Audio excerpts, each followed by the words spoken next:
Astrodome, when built in 1965, it was called the eighth wonder of the world, but now it bears a different moniker, the House of Pain. For here is where Houston's defense earned a reputation for their hard-hitting and intimidating style of play. The Oilers look to their leader quarterback Warren Moon, who threw for 2 touchdowns and ran for a 3rd in last week's win against San Diego. Moon will look to the NFL's most productive receiving duo in veterans Drew Hill and Ernest Gibbons. They will face a tough Buffalo defense, who are without their premier linebacker Shane Conlon, injured Monday night as Denver dealt the Bills their first loss in 10 games at home. And quarterback Jim Kelly hopes to boost the Bills' confidence with big plays like this game-winning touchdown in the final seconds week 1 against Miami. So today in the House of Pain, it's the Buffalo Bills and the Houston Oilers. Today, and there are some key people who will be playing hurt today. For Buffalo, quarterback Jim Kelly, bothered by a bruised knee and also by a bruised elbow on his throwing arm. Hurt last Monday night, did not practice Wednesday, did not practice Thursday, but took his full turn on Friday. Came out very, very early this morning, Marv, and really exercised his knee, and he looks fine, so I'm sure that's reassuring for Buffalo. And the Houston injury rundown, running back Mike Rozier definitely out, not dressed for the game because of a knee problem. Free safety Jeff Donaldson, very important man, will give it a shot despite the sore ankle.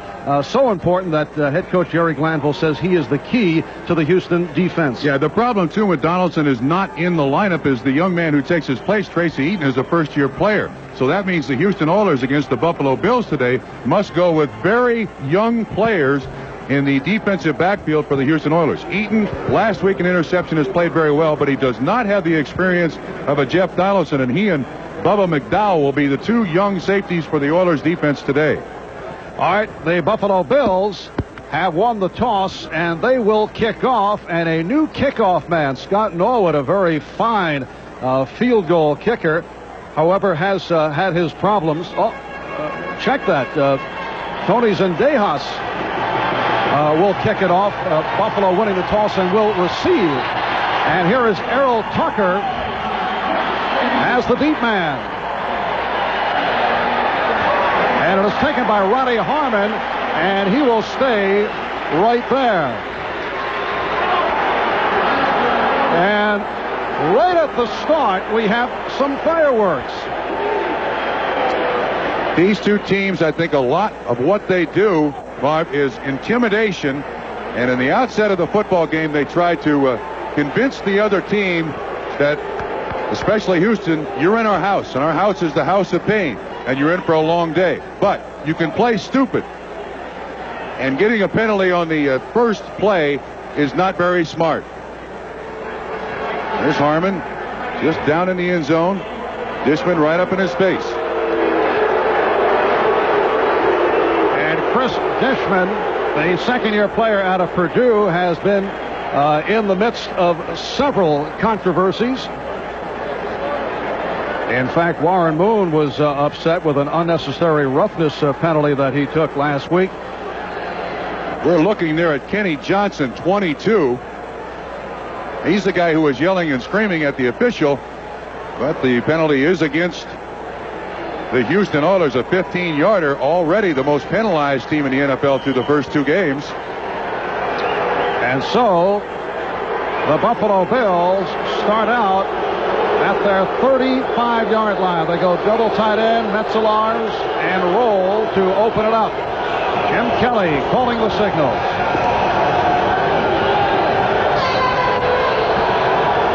87, roll in motion, and to the ground is Thurman Thomas, and he is hit for a loss.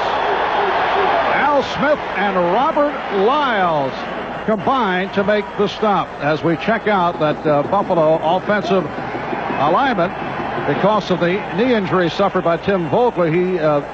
We have seen Will Wolford shuffled around between left tackle and right guard. Thurman Thomas, Larry Kinnebrew in the starting lineup. Kinnebrew replacing Jamie Mueller. And in passing situations, you will see this setup with the rookie Don Beebe coming in along with Ronnie Harmon.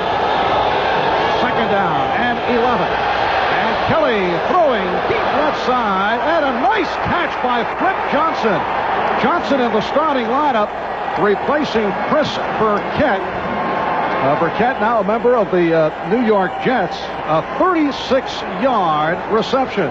Main reason Flip Johnson's in the lineup, more foot speed. After last Monday night's loss to Denver, Marv Levy got his staff together and he said, we need more foot speed. Flip Johnson in there. He beats Patrick Allen, an excellent bump and run cornerback. That ball thrown very well.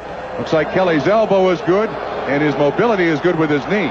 It's a first down at the 30-yard line.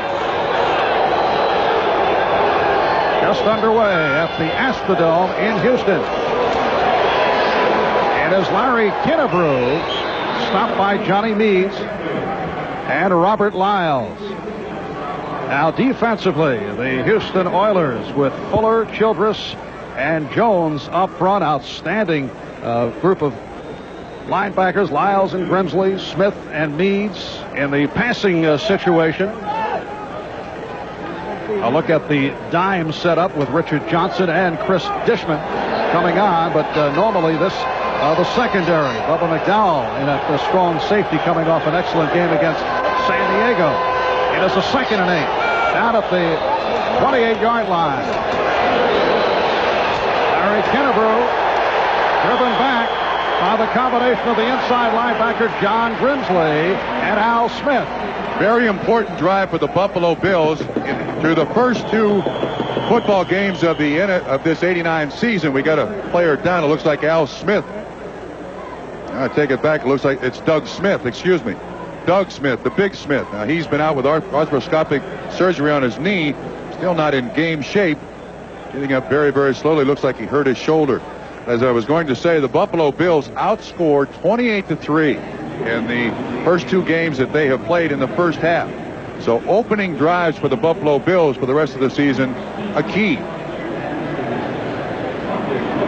As you watch this defense, one thing that Jerry Glanville constantly tells his defense is there is a team meeting at the ball. Everybody's got to be there and be there on time. Can't really pick up any injury to Doug Smith there. But when he goes out now at the nose tackle spot, the all-pro defensive end, Ray Childress, moves in. See if we can see it. There you see 99 Doug Smith. He leaps over the pile and apparently lands right on his shoulder.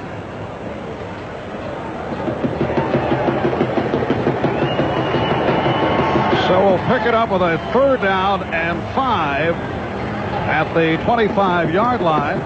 Now Flip Johnson flanked to the right, and the rookie from Chadron State in Nebraska, Don Beebe, to the left side. This is the Houston Oilers sticky defense, 9 at the line of scrimmage. Kelly from the shotgun, intended for Andre Reed, who caught 13 last Monday night against Denver. He was covered by Steve Brown. That's a defense that the Bills are going to have to face all day long. 9 guys at the line of scrimmage. Sometimes they back out. Sometimes they blitz. Jerry Glanville says sometimes that defense gets us and sometimes it gets them. That's why they call it sticky. A 43-yard field goal attempt coming up for Scott Norwood. The punter, John Kidd, will hold. Norwood last week missed from 43. He had hit 9 in a row. And this time he has connected from 43 yards away. So the Buffalo Bills take a 3-0 lead. Scott Norwood, one of the best field goal kickers in the NFL, but not noted for distant kicking, able to hit from long range. And there is the new Buffalo Bills kicker, Kerry Brady, who is being utilized only on kickoffs. Scott Norwood, as I started to say moments ago, very fine in terms of field goals and placements, but his kickoffs have not done the job for Marv Levy and the Buffalo Bills. So Brady, 26 years old, out of the University of Hawaii, signed on Friday. Played for Green Bay in preseason last year. He's kicked for the Colts last year in a couple of games while Dean Biasucci was hurt. with Dallas briefly in a replacement game, and Brady will kick it off. Yeah, Marv, I get the feeling that there's a colony of kickers out there in this country somewhere. You just call a certain area code, and you have your choice of about 12 kickers. They got to live within 100 yards of each other. 800-kicker. Yes, that's it. Leonard Harris is the deep man for Houston. 3-0 Buffalo on a 43-yard field goal by Norwood. Short this kick. one is angled, and Tracy Johnson on the return gets to the 30-yard line. Wayne Davis, backup defensive back, on the tackle. That does not bode well for Mr. Brady. His sole job is to kick it in the end zone. I would imagine he's a little nervous. Put on the Buffalo Bill helmet for the first time 2 days ago.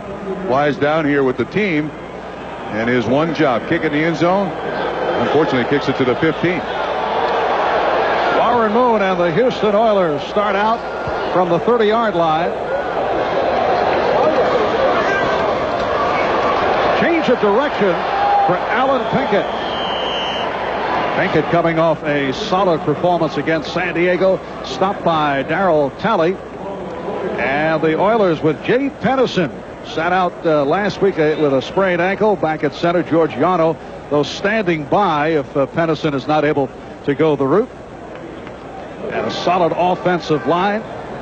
Alonzo Highsmith and Alan Pinkett, the running backs, and outstanding receivers. And when they go to the red or the shotgun, you'll see this alignment with the 4 wideouts. 81 Gibbons in motion. And Moon, being pressured, able to get it away, has Gibbons. But he is out of bounds. Oh, is he out of bounds? Out of bounds, over the bench. Almost in the Houston Astros dugout. One thing the Houston Oilers offense does is they constantly move Warren Moon. He's never set up in the same spot. Cornelius Bennett, 55, had some pressure. That's Radisic, 97. And Warren Moon able to get it off. But watch Gibbons. You got to have 2 feet down. Derek Burrows, 29 in coverage. Can't get that second foot down. Incomplete pass. Also got a penalty against Buffalo. They're giving it an automatic first down here. Our referee's mic is not working.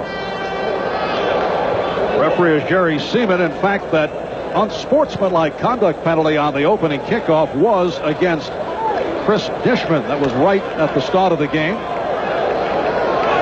So it's a first down at the 35.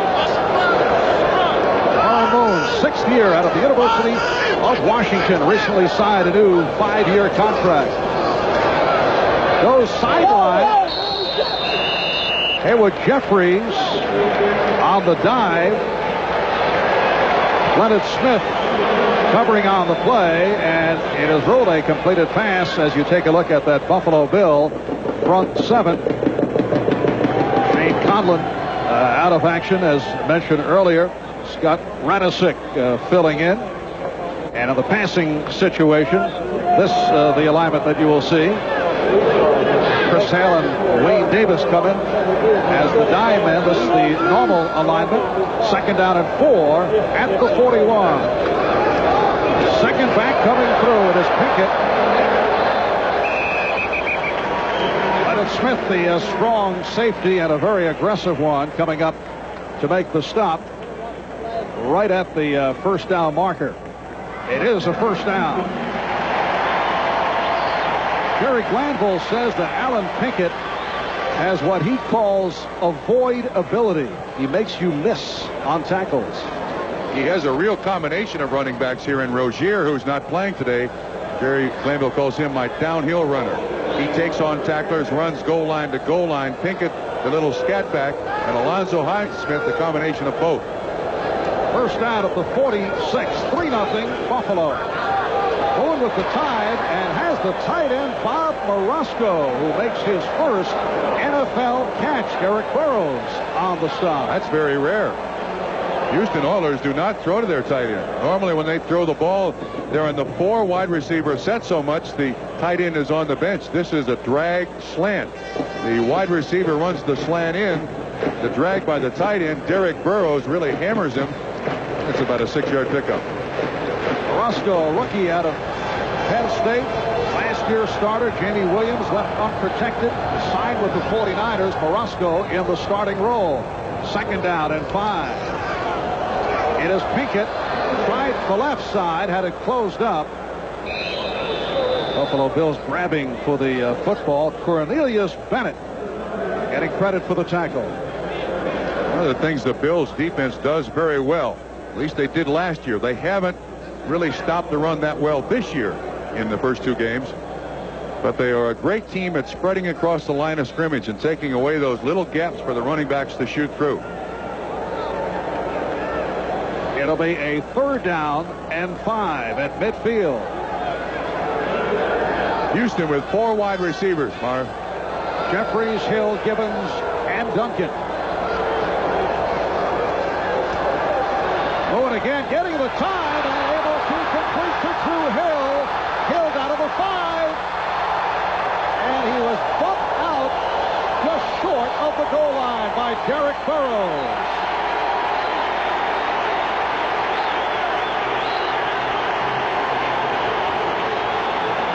Marv, the one disadvantage the Buffalo defense has against the Houston Oilers is the foot speed of Hill and Gibbons. The problem is the safeties do not have great foot speed. Here's Hill. Here's the man in coverage. It's just a simple square in pattern, and the foot speed of the safeties just does not work against these guys. You can see that Warren Moon has plenty of time, and even though they're sitting back there in zone coverage, Drew Hill still able to basically run away from the defensive back for a nice pickup. A 48-yard pickup. So Moon is now 3 for 3. 1st and goal just outside the goal line. Moon tries to sneak it. Not in.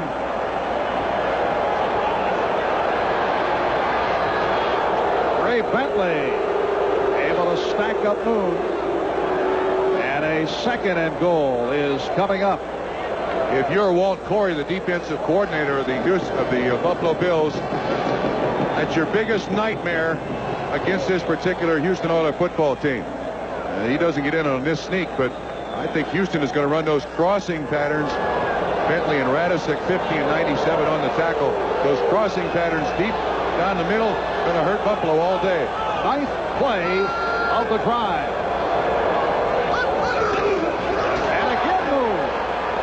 No signal, yes. It is a touchdown.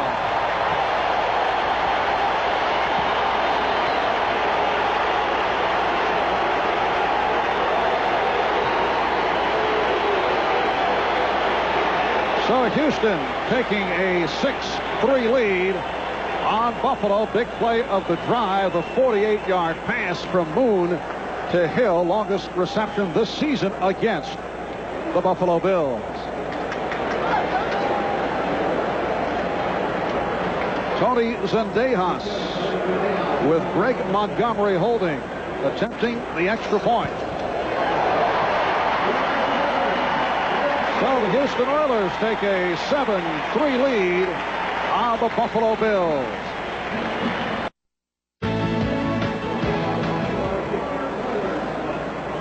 Welcome back to the new Astrodome with its 10,000-seat expansion. Last time the Oilers played here, December of '88, beat Cincinnati by the score of 41-6. And, of course, the Bengals went on to the Super Bowl. Tony Zendejas getting set to kick it off.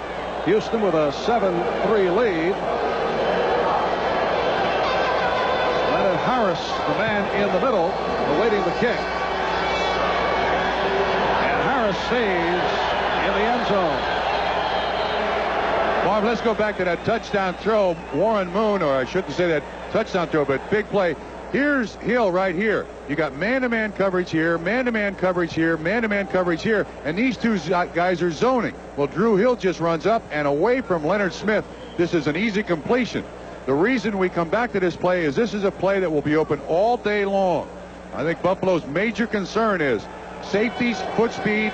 You see Kelso and Leonard Smith being outrun by Drew Hill. 48-yard pickup led to the touchdown. And Buffalo now first down at the 20-yard line. This is Thurman Thomas. Stopped by the left defensive end, William Fuller. Thurman Thomas grew up in South Houston, a high school All-American in this area. As a matter of fact, last March, Jerry Glanville picked Thurman Thomas as the guy who would probably be the league's most valuable player this year. Last year he picked Boomer Esiason correctly in March. This year he's picked this young man. And Thomas averaging 5.5 yards per carry coming into today. It is a 2nd and 10 from the 20. And a nice catch in traffic by Flip Johnson, second-year player from McNeese State. Hit by the right corner, Patrick Allen. A 15-yard pass play. That's his second catch for 51 yards. You see Allen drop off. This is zone coverage. Read well by Kelly. Flip Johnson runs a nice pattern. The ball is right there, and he does catch it. That's two very difficult catches he makes to start this ball game. And Johnson is out to the right. Reed to the left. First down. Buffalo at its 35. Kennebrew battling his way.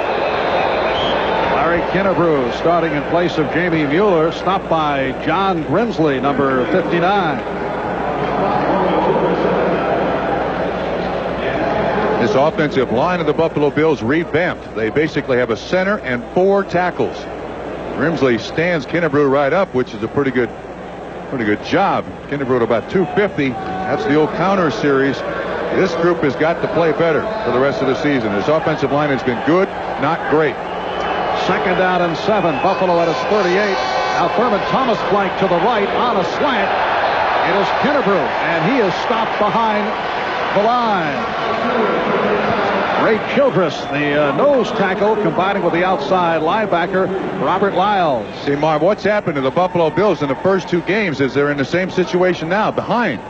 And they have not been able to establish any kind of running game. Thurman Thomas had close to 100 yards rushing against Miami. But last week, very little rushing yards. Matter of fact, Buffalo Bills leading rusher last week was Jim Kelly.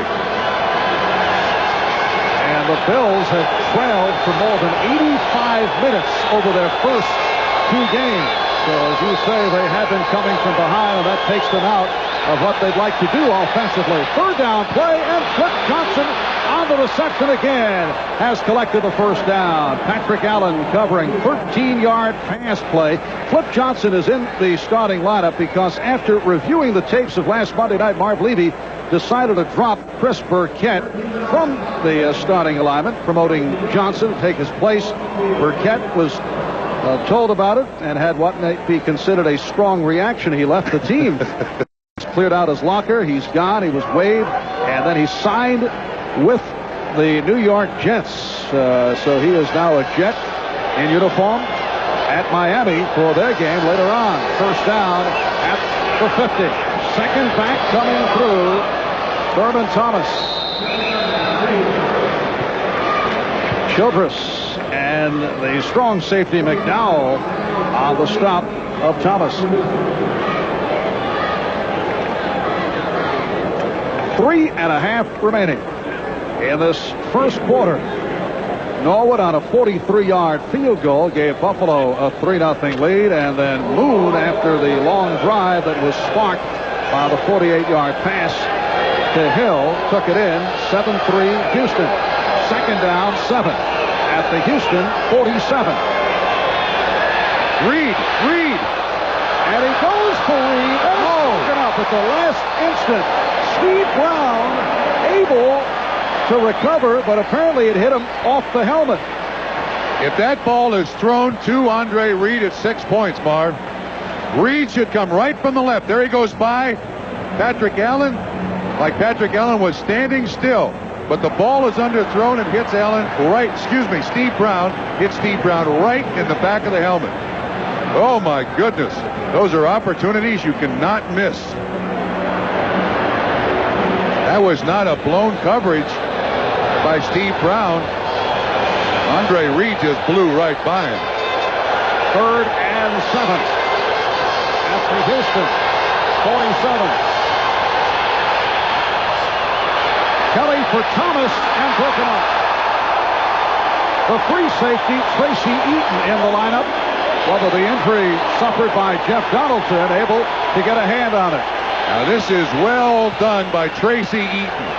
They're trying to get Thurman Thomas out there all by himself, but Eaton reads it. And actually, Thurman Thomas does a great job of breaking up the interception. He does not allow Eaton and the Houston Oilers to come up with it. Kelly was hurried. Thurman Thomas does a great job here. Make sure that Eaton can't get it. The Bills in punt formation. John Kidd is back, but penalty markers down as they line up.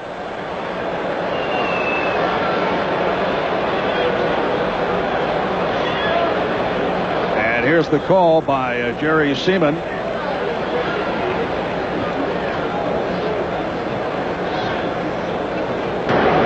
Encroachment, 91 defense.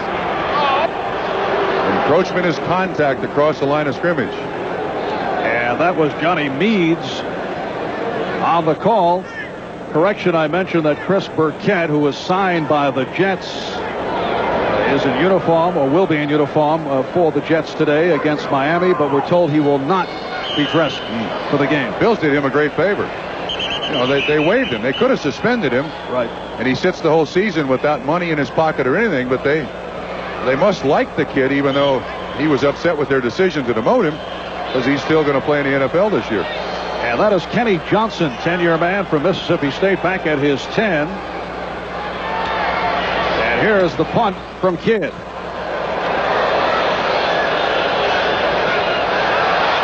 it carries in.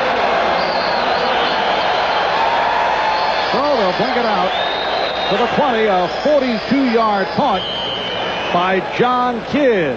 And the Oilers will go back to the offense.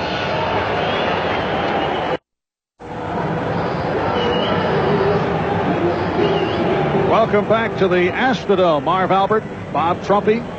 We are late in the first quarter, 2:42 remaining. And Houston leads Buffalo by the score of 7-3 following the 42-yard punt by John Kidd. The Oilers first and 10 from the 20-yard line. Warren Moon is 3 for 3 to this point. Alonzo Highsmith and Lorenzo White in the Houston backfield.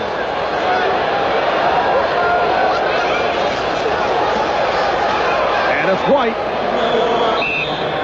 stopped by the right defensive end, Bruce Smith. Look at this, Marv.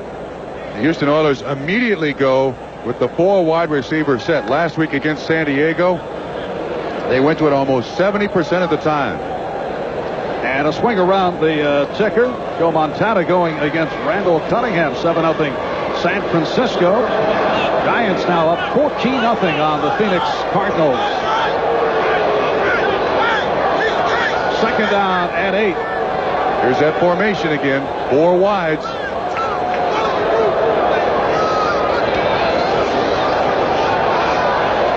And Moon throwing behind Ernest Givens, who is covered by the strong safety Leonard Smith. Givens comes in with a hamstring injury, but says he is all right. That time the ball was thrown off the mark. Again, you saw Warren Moon on just a little half roll right. Defensive linemen are always taught that he's in one spot. Now watch Bruce Smith over on the right-hand side. They're pulling Jay Pennison, the center, out to help Bruce Davis on Bruce Smith. That ball thrown behind Ernest Givens. And a few times that Warren Moon will miss. And Bruce Davis had himself a good day in that Houston-Buffalo playoff game last January against Bruce Smith. Third down, 8. And Moon throws deep, and he's picked off. Leonard Smith on the interception. The pass intended for Curtis Duncan. That time Buffalo did a great job of disguising the defense. It gave Warren Moon a false read. He thought it was man-to-man and ended up being a zone. Now this ball should come right at you. There's Leonard Smith standing right there. I think Buffalo tricked Houston on that one, gave them a defense they hadn't seen before, an alignment they hadn't seen before. Leonard Smith there for the easy pickoff. Great field position now, Buffalo. Leonard Smith in his 7th year out of McNeese State, acquired from the Cardinals at the start of last season with his first intercept of the year. Jim Kelly first down now at the Houston 23. Good running by Thurman Thomas, who had a nice hole on that left side. Mark, Jim Kelly just fell down on his knee again. The one he bruised. He's limping around badly. He tripped coming away from the line of scrimmage to make the handoff. His foot may have caught underneath the center. See if we can pick it up. Yeah, it looks like he trips over the center, falls right on that bruised knee. Thomas does a great job of breaking back. Frank Reich is warming up on the sideline. Thomas 1-11, another Buffalo first down. Thomas dancing inside the 10. Just under 1 minute to go in this quick moving first quarter. And there is Frank Reich, who last week against Denver threw a couple of passes. The first time since December of '86 that a Buffalo quarterback other than Kelly has thrown a pass. Kelly must play. He has to play every down of this season that he possibly can. He's the inspirational leader. He's the guts. He's the soul of the team. Second down, 7 at the Houston 9. And this crowd urging the Houston defense on. That's Reed in motion. The pass for Reed. And he is bumped out of bounds. Bubba McDowell and Steve Brown combining. Seems like when Buffalo plays, Jim Kelly gets hooked on the receiver. First game it was Thurman Thomas. He had 11 catches. Last week it was Andre Reed. He had 13. Today it's been Cliff Johnson. He's already got 3. They got to find somebody else to throw it to consistently besides Andre Reed, because the defense can take one receiver away. Well, the other possibility, Ronnie Harmon, who has been a target of Kelly. Third down and 4 at the 6. Time running out in this first quarter. Watch the quarterback draw here, Marv. Well, Kelly throws it, and he has Thomas for the touchdown. So Thurman Thomas has put the Bills back on top. Nice little flat pass that also involves a certain amount of picking. That is, the wide receivers try to get in the way of the defensive backs. Thurman Thomas sneaks out there in the flat, and it's an easy completion. And you see Glanville complaining, come on, those are picks. You got to call those. But Houston uses them too. Every team in the NFL does. Thurman Thomas on a 6-yard touchdown pass play. And here is Scott Norwood.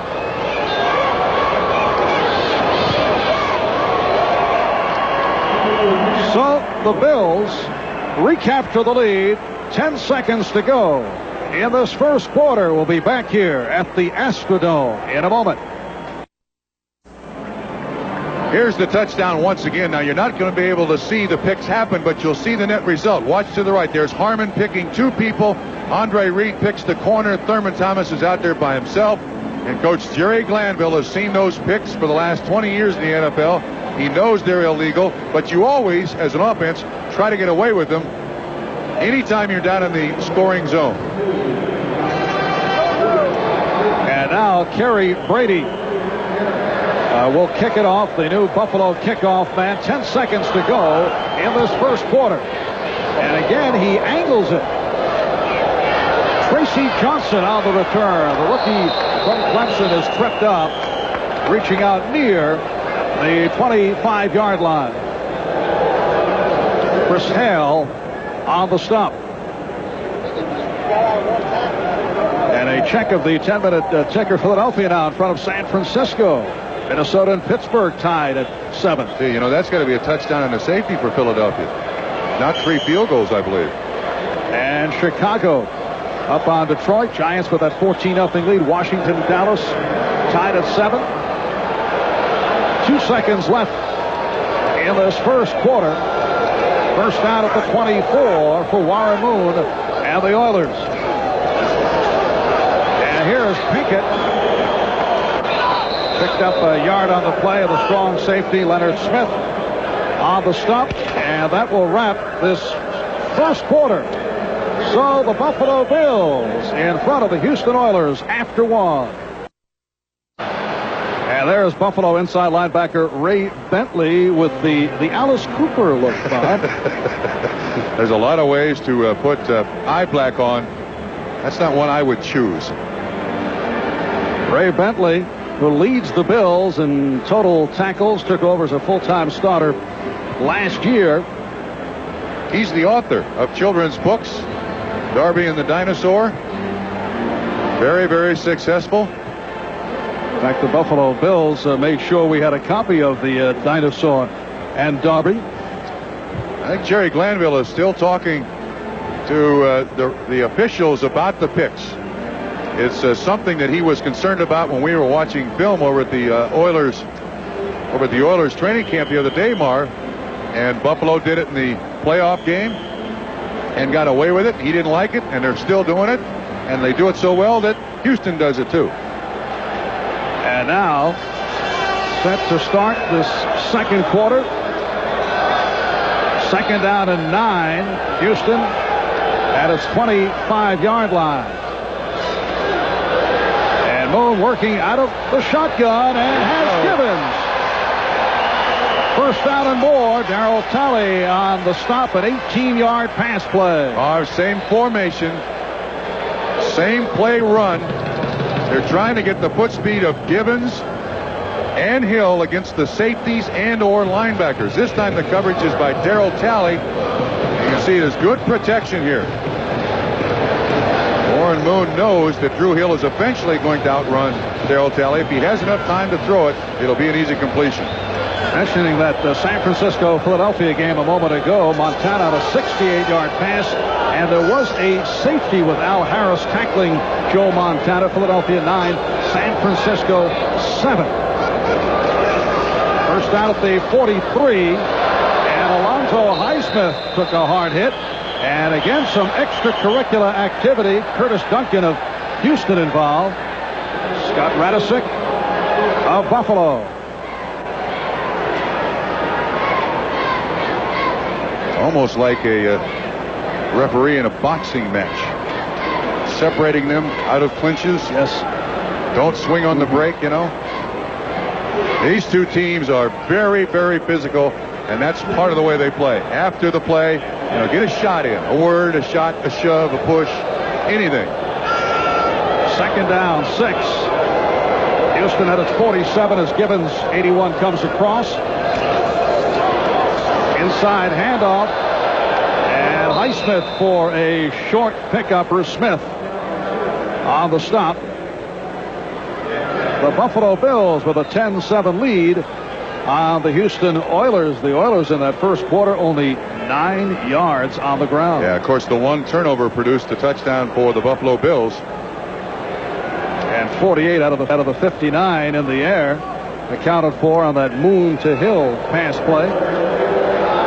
3rd and 4 at the 49. Houston comes in at 1-1. They beat the Chargers in San Diego last week, opening day. They were walloped by the Vikings. And Moon throws to the middle of the field and is picked off once again.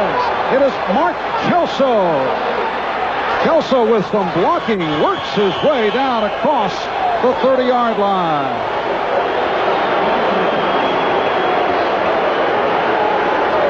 Mark Kelso, the free safety, just playing center field. Once again, there's man coverage on the receiver down the field underneath. The Buffalo Bills are doing a great job of combining coverage. They're going man-to-man underneath, and they're keeping a free safety. Here's the receiver and the matchup. They also got man-to-man coverage here. But here's Kelso. He's just back there playing center field, reading the quarterback's eyes, and Warren Moon throws it right to him. This is just slightly overthrown. I pictured the wrong receiver there. Drew Hill was on the inside. Kelso there playing center field. Second interception of the season for Kelso. First down at the 31. And Thomas with a change of direction. Inside the 15. Run out by Patrick Allen and Steve Brown. Great acceleration by Thurman Thomas. The Houston Oilers defense does a great job at the point of attack, but you see Childress 79, he loses containment. All of a sudden he's outside. You see everybody chasing him. Good block downfield by Andre Reed. Nice pickup. 17 yards. Now they're getting the running game they want, Buffalo is. And it's a first down at the 12. Reed is out to the left. That's Johnson coming across.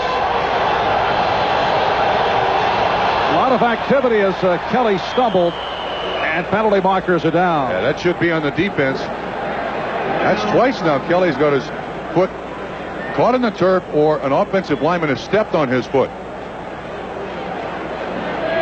Kelly thinks it's against Houston. And it is. Kelly's certainly familiar with this ballpark, isn't he? The years he played with the U.S. Football League. See what happens here. See if he gets stepped on or just trips. A guard pulls. Offside. Edges his foot. Number 91 defense. Still first down. Johnny Meads a little too anxious to cross the line of scrimmage.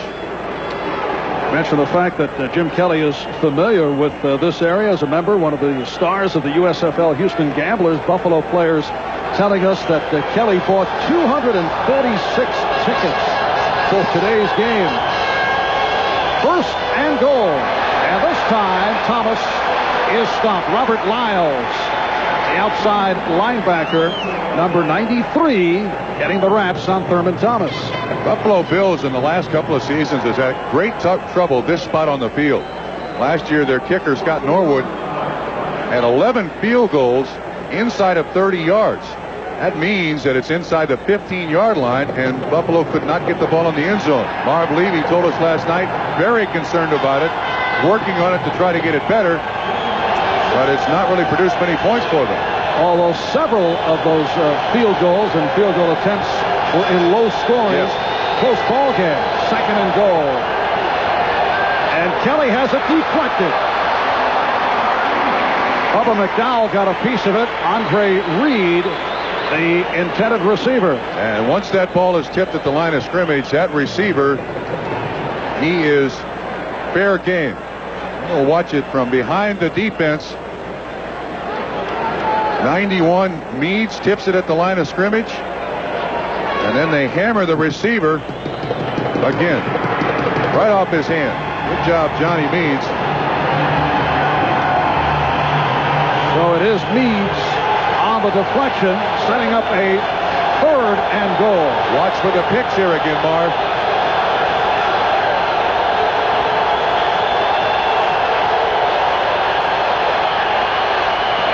Kelly has it broken up. Flip Johnson, the intended receiver. Bubba McDowell has the interception. Goes right through his hands. Bubba McDowell, the rookie from Miami, who had a good one last week against San Diego, but not able to come up with this one. Right there. I mean, all he's got to do is catch it.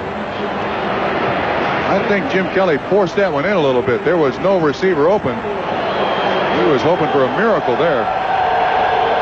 So here is Scott Norwood attempting from 26 yards away.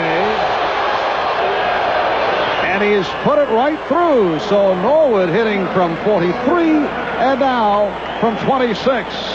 The Bills leading the Oilers by the score of 13-7. Back at the Astrodome, the Houston Oilers have been hurt by 2 turnovers, couple of interceptions. Yeah, Marv, you know, last year, Warren Moon was very, very good at not throwing the interception. In 6 of the 11 games that he played, he did not throw an interception. And both of them have basically been to wide open defensive backs just standing back there confusing the Houston Oilers offense. I'm rather surprised, and I'm sure Jerry Glanville is not pleased to see Warren Moon just standing back there and throwing that ball to those deep safety just standing there waiting in coverage. Leonard Smith picking one off, Mark Kelso the other. And so here in the House of Pain, it is Jerry Glanville who has been in pain to this point. 4 minutes gone by in the second quarter. Bills the Oilers by the score of 13-7. And Brady will kick it off.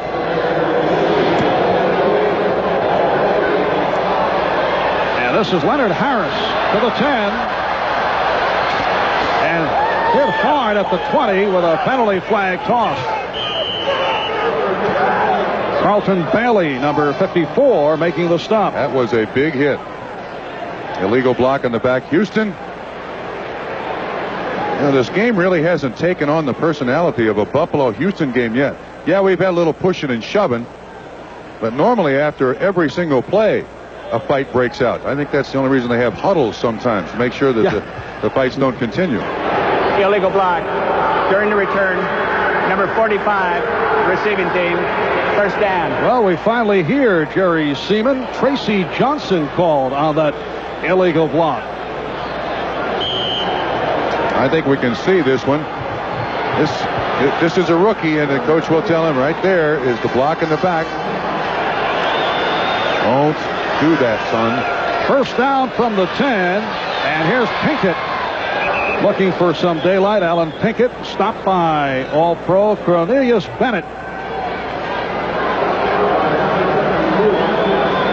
Pick up a 3, 2nd and 7 at the 13.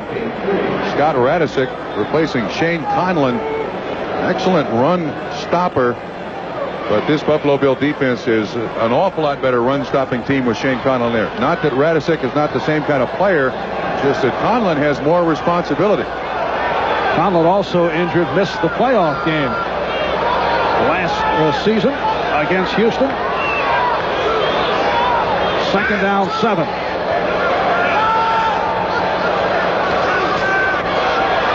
Moon throwing off the roll. And a penalty flag is down. Well, they got their choice here. This is either going to be on the offense or the defense. Cornelius Bennett just hammered Haywood Jeffries. I think it's going to be against Buffalo. Cornelius Bennett on the hold. Yeah, it is against Buffalo. Now, they ran a formation where Cornelius Bennett ended up in coverage on Haywood Jeffries. It should come to the right of your screen. Let's see if we can pick it up. Watch the top right corner. There you see the contact. Number 55 defense. Yep. First down. I think he realized that Haywood Jeffries could blow by him, so he put him on the ground.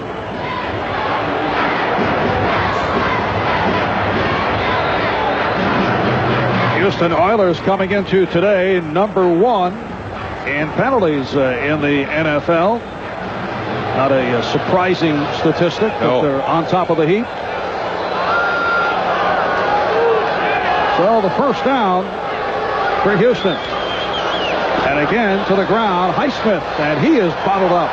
Ray Bentley on the stop. Alonzo Highsmith, the man who's come back from 2 arthroscopic knee operations. Sensational blocker, perhaps the best blocking back in the NFL. That's what Jerry Glanville says. I haven't really seen any effect of the pass rush of the Buffalo Bills yet. Warren Moon he was hurried one time and threw an interception, but for the most part, Highsmith and his partners have protected him very well. 2nd down and 8. Houston at its 20-yard line. Lorenzo White now checking into the backfield. And the dump off to White. Scrambling for the first down across the 30. Tripped up by the strong safety Leonard Smith with some help from Wayne Davis. Lorenzo White on most teams would be the featured running back. A lot of material, though, in that Houston running back scheme. Look what they do here. They get the Buffalo Bills dropping back in zone. All the linebackers drop out. Then you see the running back come out here, and he's wide open for the reception. Now they're going to try to tighten his defense up a little bit, it looks like. That's why Moon throws underneath to Lorenzo White for the first down pickup. First down at the 31. Alan Pinkett is back as the lone deep back. And on the draw, Pinkett across the 35. Bennett, the outside linebacker, making the good play. Probably the best chase linebacker you can find in the game. When you run away from Cornelius Bennett, there are very few running backs in the game fast enough to run away from him.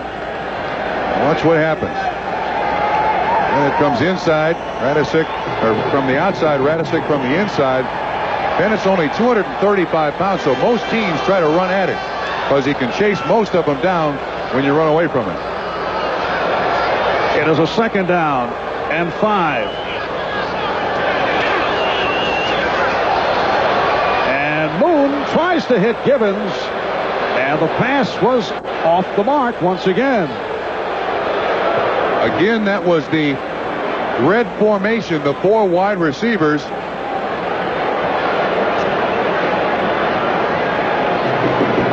You'll see Warren Moon look all the way at Drew Hill. Both linebackers back there, Radisick and Bentley, 50 and 97, trying to help out in coverage. I think the Buffalo Bills using more zone after that first 48-yard completion to Drew Hill than they like to play. You see those linebackers 20 yards deep, you know that zone. And Moon has been picked off twice. He's had difficulties in the past against Buffalo. Lifetime, he's won 1. He's lost 3.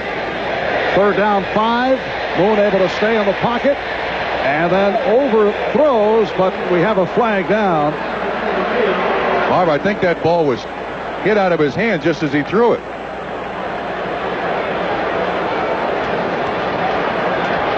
Holding defense. That's downfield, too. Pass intended for Drew Hill. Holding, number 29 defense. 1st down. And that's the left corner, Derek Burrows, called on the penalty. He's got Gibbons across, pulls his shirt off his shoulder pads. And that ball floated. It looked to me like Warren Moon just had enough pressure. The ball slipped right out of his hand or it was hit. Off the penalty, 1st down at the 42. Bills 13, Oilers 7. Lorenzo White gets up across the 45. Ray Bentley on the stop of White. 1st round draft pick last year out of Michigan State. Had a strong preseason and has been shuffling with Alan Pinkett. Picked up 6, 2nd and 4 coming up at the 47. 7:15 remaining in this first half. Houston and Buffalo from the Astrodome in Houston. And again it is White. And he is stopped at the line. Bennett and the nose tackle, Smerlis, number 76, Fred Smerlis, on the tackle. It's a very active defensive line with Art Still, Bruce Smith, Fred Smerlis. There was some thought that they might try to employ Leon Seals in a 4-man front in there a little bit, but they haven't seen it. We haven't seen it so far. That odd score, Philadelphia. With the help of a safety leading San Francisco 12-7. Washington now 17-7 over Dallas. Chicago with a 17-7 edge on Detroit. 3rd down and 4, and the dump off for Highsmith took the hit. Oh, he makes the first. Great play. Terrific second effort as Darryl Talley tried to stack him up, but could not. Boy, he got hammered twice and still broke through both those tackles to stretch for the 1st down. Now you can see what Houston's trying to do here. They're trying to draw the coverage up. Alonzo Highsmith is sitting right here. They're running people deep, trying to get those linebackers to drop off, and then a little dump over the line of scrimmage. But this is all made by 2nd and 3rd effort by Alonzo Highsmith. Watch the hits. There's one. That's a solid hit. There's the other by Davis. And he stretches for the 1st down. All right, Bob, this is the 10th play of the drive. 5.5 left, 1st half. 1st down at the Buffalo 47. And the whistle is blown. 30-second clock. Delay of game. Delay of game.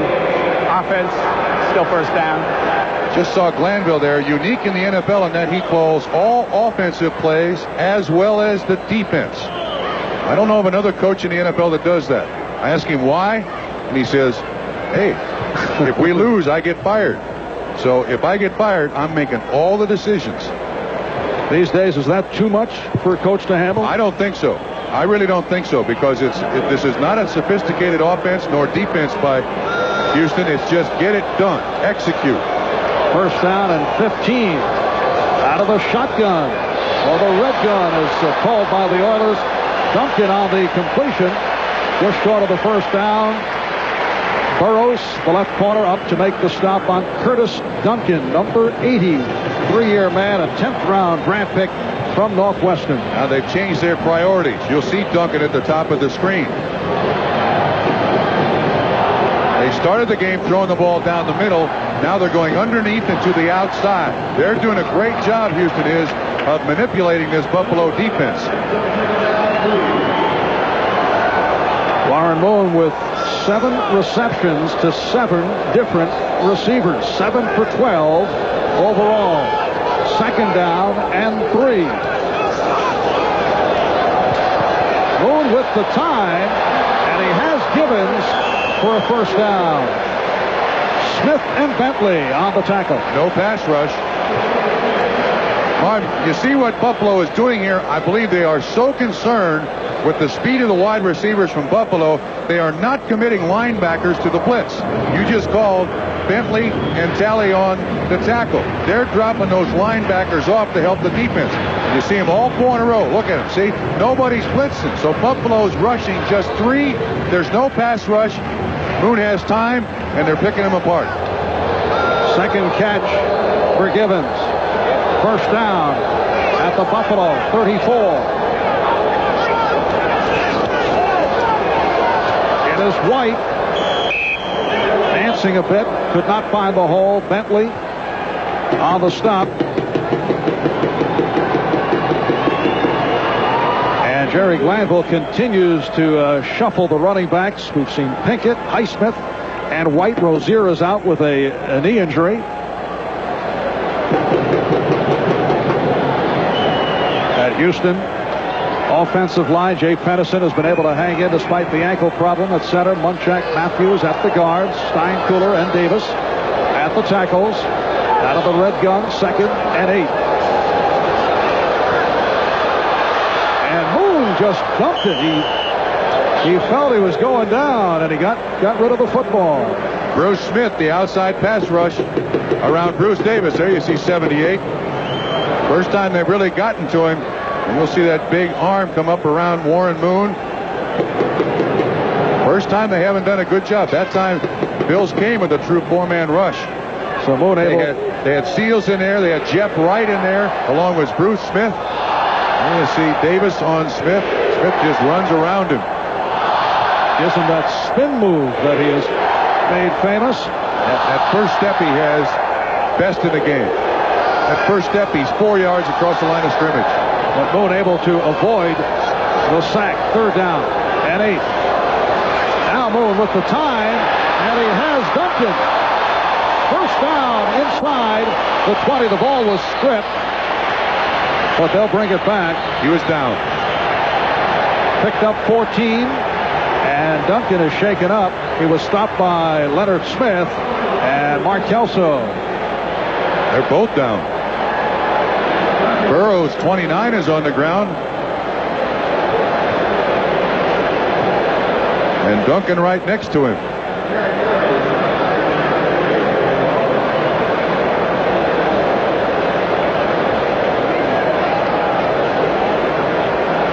So as they check out Curtis Duncan, we'll take a break.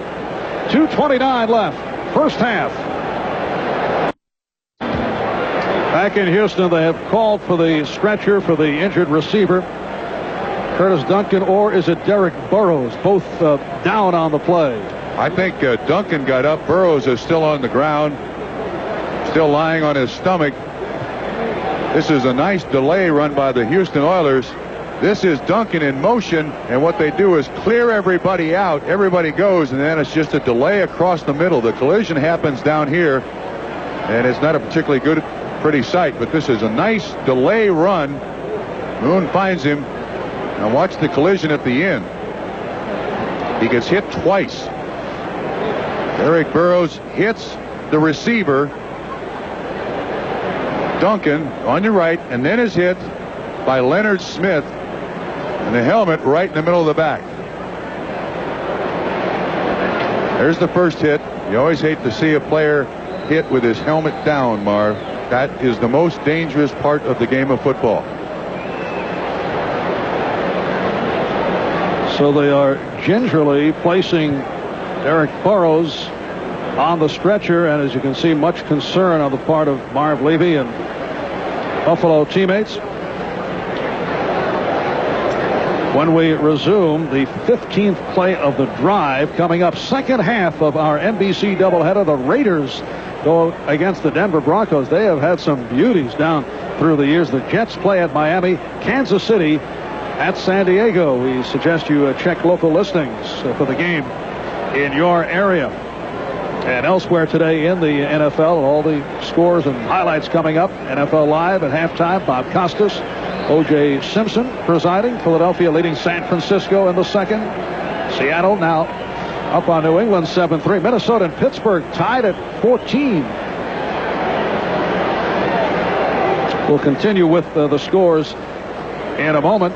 It used to be, Marv, that you would commonly see teammates go out, unsnap the chin strap of the player down on the field, roll him over and pat him on the back. Now players are instructed, when a player is down, leave him there. Don't touch him. When they suspect any spinal cord damage or any concussion of any sort or any head or neck damage, they leave them alone. They employ the sandbags. They get a board underneath him. They go to great lengths to make sure that you have no idea how severe the injury might be there. But they've discovered that in moving players off the field, damage does occur. So they are as careful as they possibly can be in the initial moments once they get out there. They'll tape his helmet to the board, keep him as stiff as they possibly can, try to take him off the field as he lies. And there are X-ray machines now in the bowels of all these stadia around the country. They'll get an initial X-ray, see what they can determine, and get him to a hospital as quickly as possible. Injured player, left corner, Derek Burrows, 5-year man from Memphis State. Back to the scores. Giants increase their lead on a 22-yard field goal by Raul Alegre. And Washington now up 17-7. Chip Lohmiller hitting from 27 yards out. New Orleans in front of Tampa Bay. And Atlanta with a 6-0 lead on the winless Indianapolis Colts. Crowd responding now as Burrows is placed and strapped in on the stretcher. They'll leave the helmet on for as long as they possibly can so they can get some indication of feeling in the extremities. Burrows is the guy coming from the right. He's at the 20. He hits Duncan. Head goes down. And then is hit by his own player, Leonard Smith, in the back. I think I'd be more concerned about the first hit than the second. See if we can pick it out again. Head goes down. Ooh. And certainly wish him the best. And as soon as we get early word, we will pass it on as Derek Burrows is being taken by a stretcher. Well, the medical crews now at NFL Stadium, they are a lot more sophisticated now than they were a number of years ago. They're able to handle this. Bob, when you see this type of injury and you saw the concern on the faces of Buffalo players, what does this do to a ball club? I'll give you an instance. It happened to me in my career. We'll pick it up in a moment. 1st and 10 from the 18 as we come up on 2 minutes to go first half. The Bills with a 13-7 lead on the Oilers as Moon throws and completes out at the 6-yard line for a first down. Haywood Jeffries with the catch covered by Nate Odoms. To relate the story, it was in the early 70s. The Cincinnati Bengals played in Green Bay. Ken Dyer, a safety for us, hurt his neck. It was as if the game stopped there. Took all the steam out of both teams.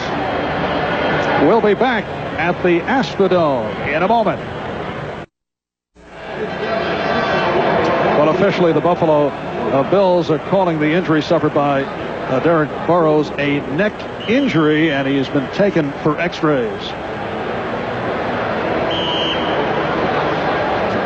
Interesting here, this is the 16th play of the drive, and the Houston Oilers still in the 4 wide receiver set. 1st and goal at the 6.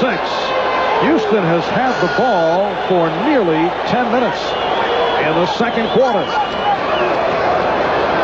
Moon off the roll. throws it away. Nice catch up in the stands. Yes. Right there. Clean. Now, Mar, the Houston Oilers try to run a pick here, and the Buffalo Bills defense it perfectly. You see Moon on the roll, and they're trying to pick people and free a guy up in the end zone. It looks like Duncan, you can just see his feet, is open for a second. Moon takes no chances. Throws it to the hefty receiver in the crowd. Hefty. He's got to catch it. He can't run with it.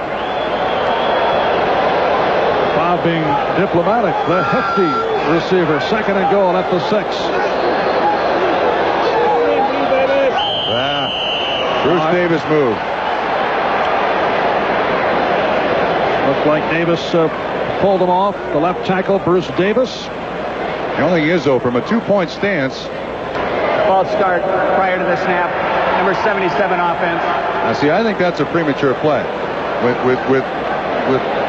With your hand off the ground, the offensive lineman can move as long as he sets for a second before the ball is snapped.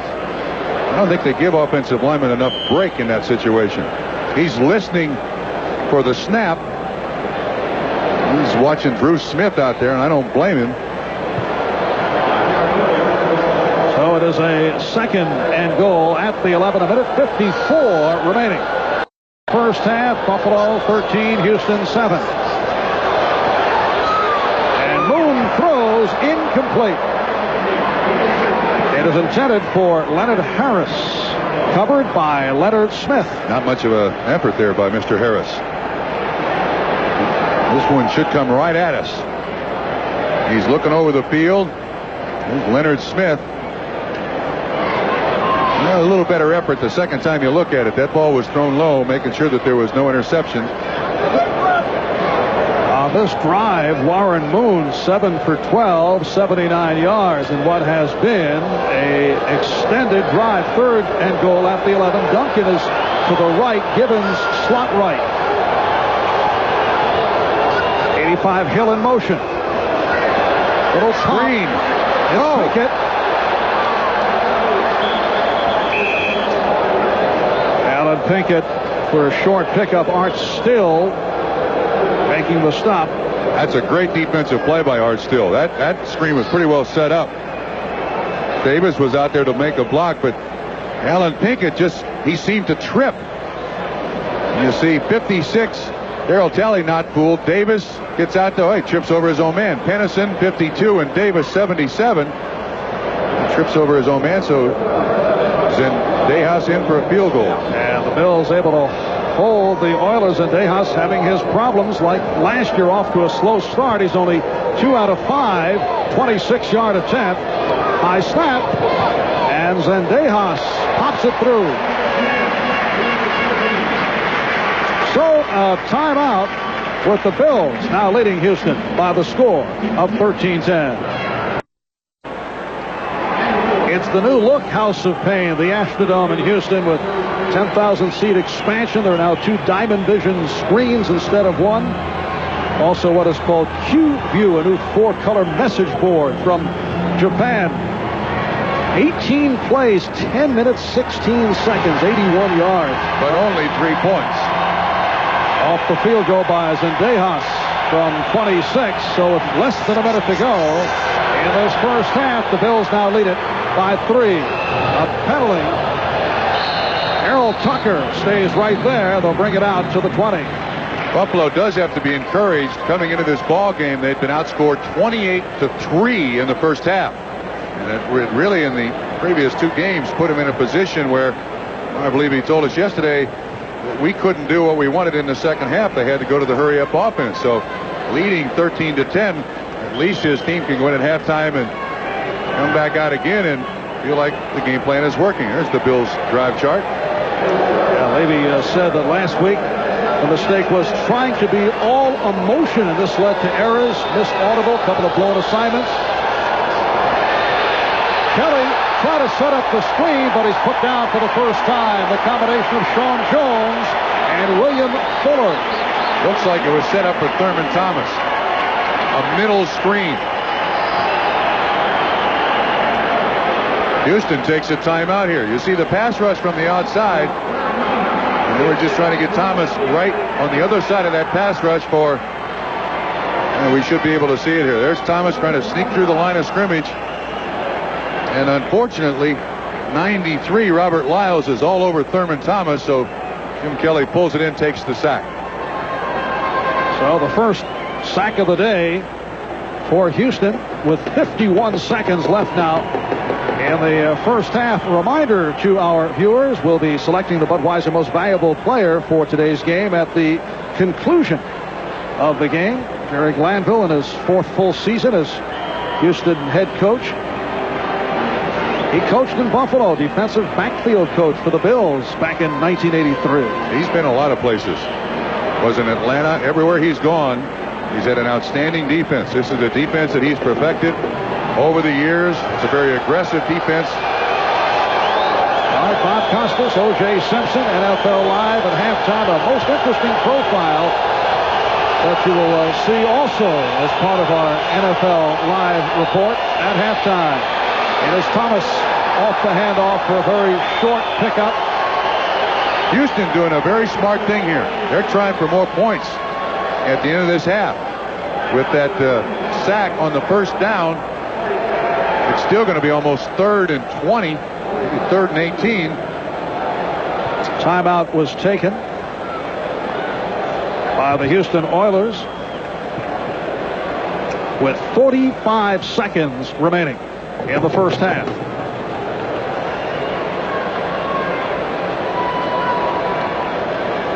The Bills with the 13-10 lead, a 43-yard field goal by Norwood.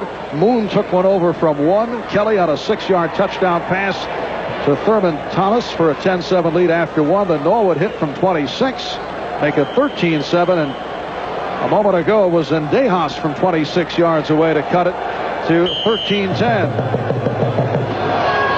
Buffalo Bills at 1-1. They lost at home to Denver Monday night, came from behind, and a dramatic victory to defeat Miami on opening day. It is Thomas heading down at the 10, and a timeout taken. Patrick Allen able to trip up Thurman Thomas. Now Glanville, his team last year blocked 5 punts, which tied a league record. He's got his choice here. Go for the block or set up, try to run a play or two and get a field goal from Zendejas. The Buffalo Bills have not used this last minute and 20 seconds very well. That sack on the first down really put him in a spot.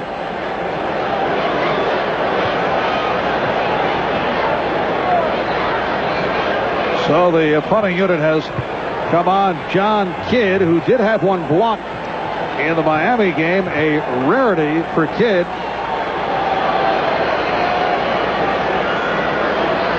And let's see how they set it up. Kidd will punt from the end zone.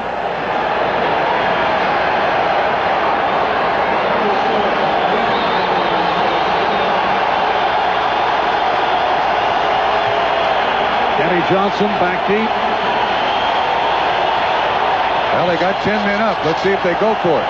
No, they're not going to try to block it, it doesn't look like.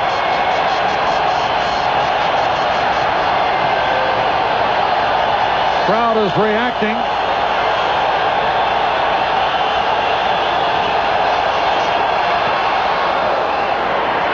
And the punt taken by Johnson. Good return inside the 40-yard line by Kenny Johnson. A 43-yard punt and a 13-yard return. Adam Lingner on the stop. So let's see what the Oilers can do with 27 seconds remaining in the first half.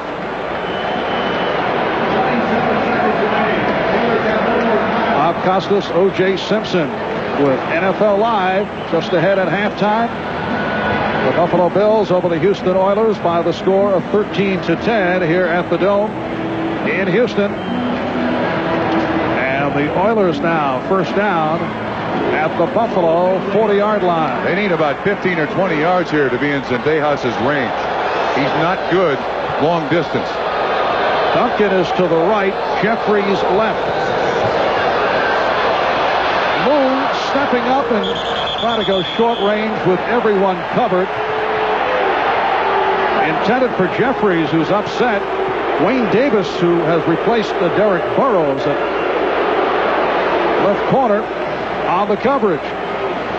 This ball bounces. Wayne Davis still there to make the hit. Buffalo has not played smart, and actually Wayne Davis does not get the flag, but he certainly gives the side judge out there the opportunity to throw the flag. Marv Levy does not want that. 2nd and 10 at the 40 as you see 23 seconds to go first half. Boone throwing the middle and completes. Bentley on the stop of Hill. Quick huddle as the Oilers work now with time running down. And Boone stopping the clock with 8 seconds to go. So it looks like it'll be a 47 or 48-yard attempt by Zendejas. He has had 2 attempts so far this season, 40-plus. He's missed from 47, and he's missed from 44. Last year, you may recall, he started very slowly, hit only 4 of his first 16, and then finished strong. He did connect from 26 yards about a minute ago. This one is from 47. Looking to tie the game. And it is deflected. He can run. He can run. He can run. It is Kelso. Mark Kelso. No. The deflection. Touchdown. No flags.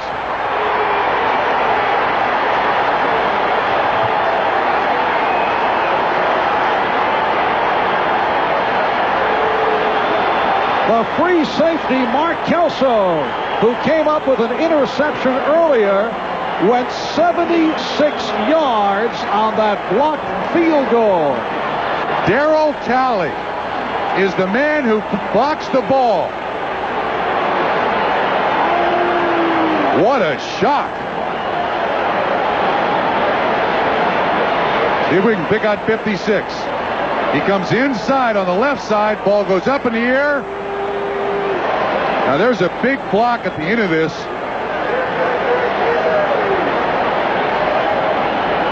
.56 inside the up back. That's an easy block.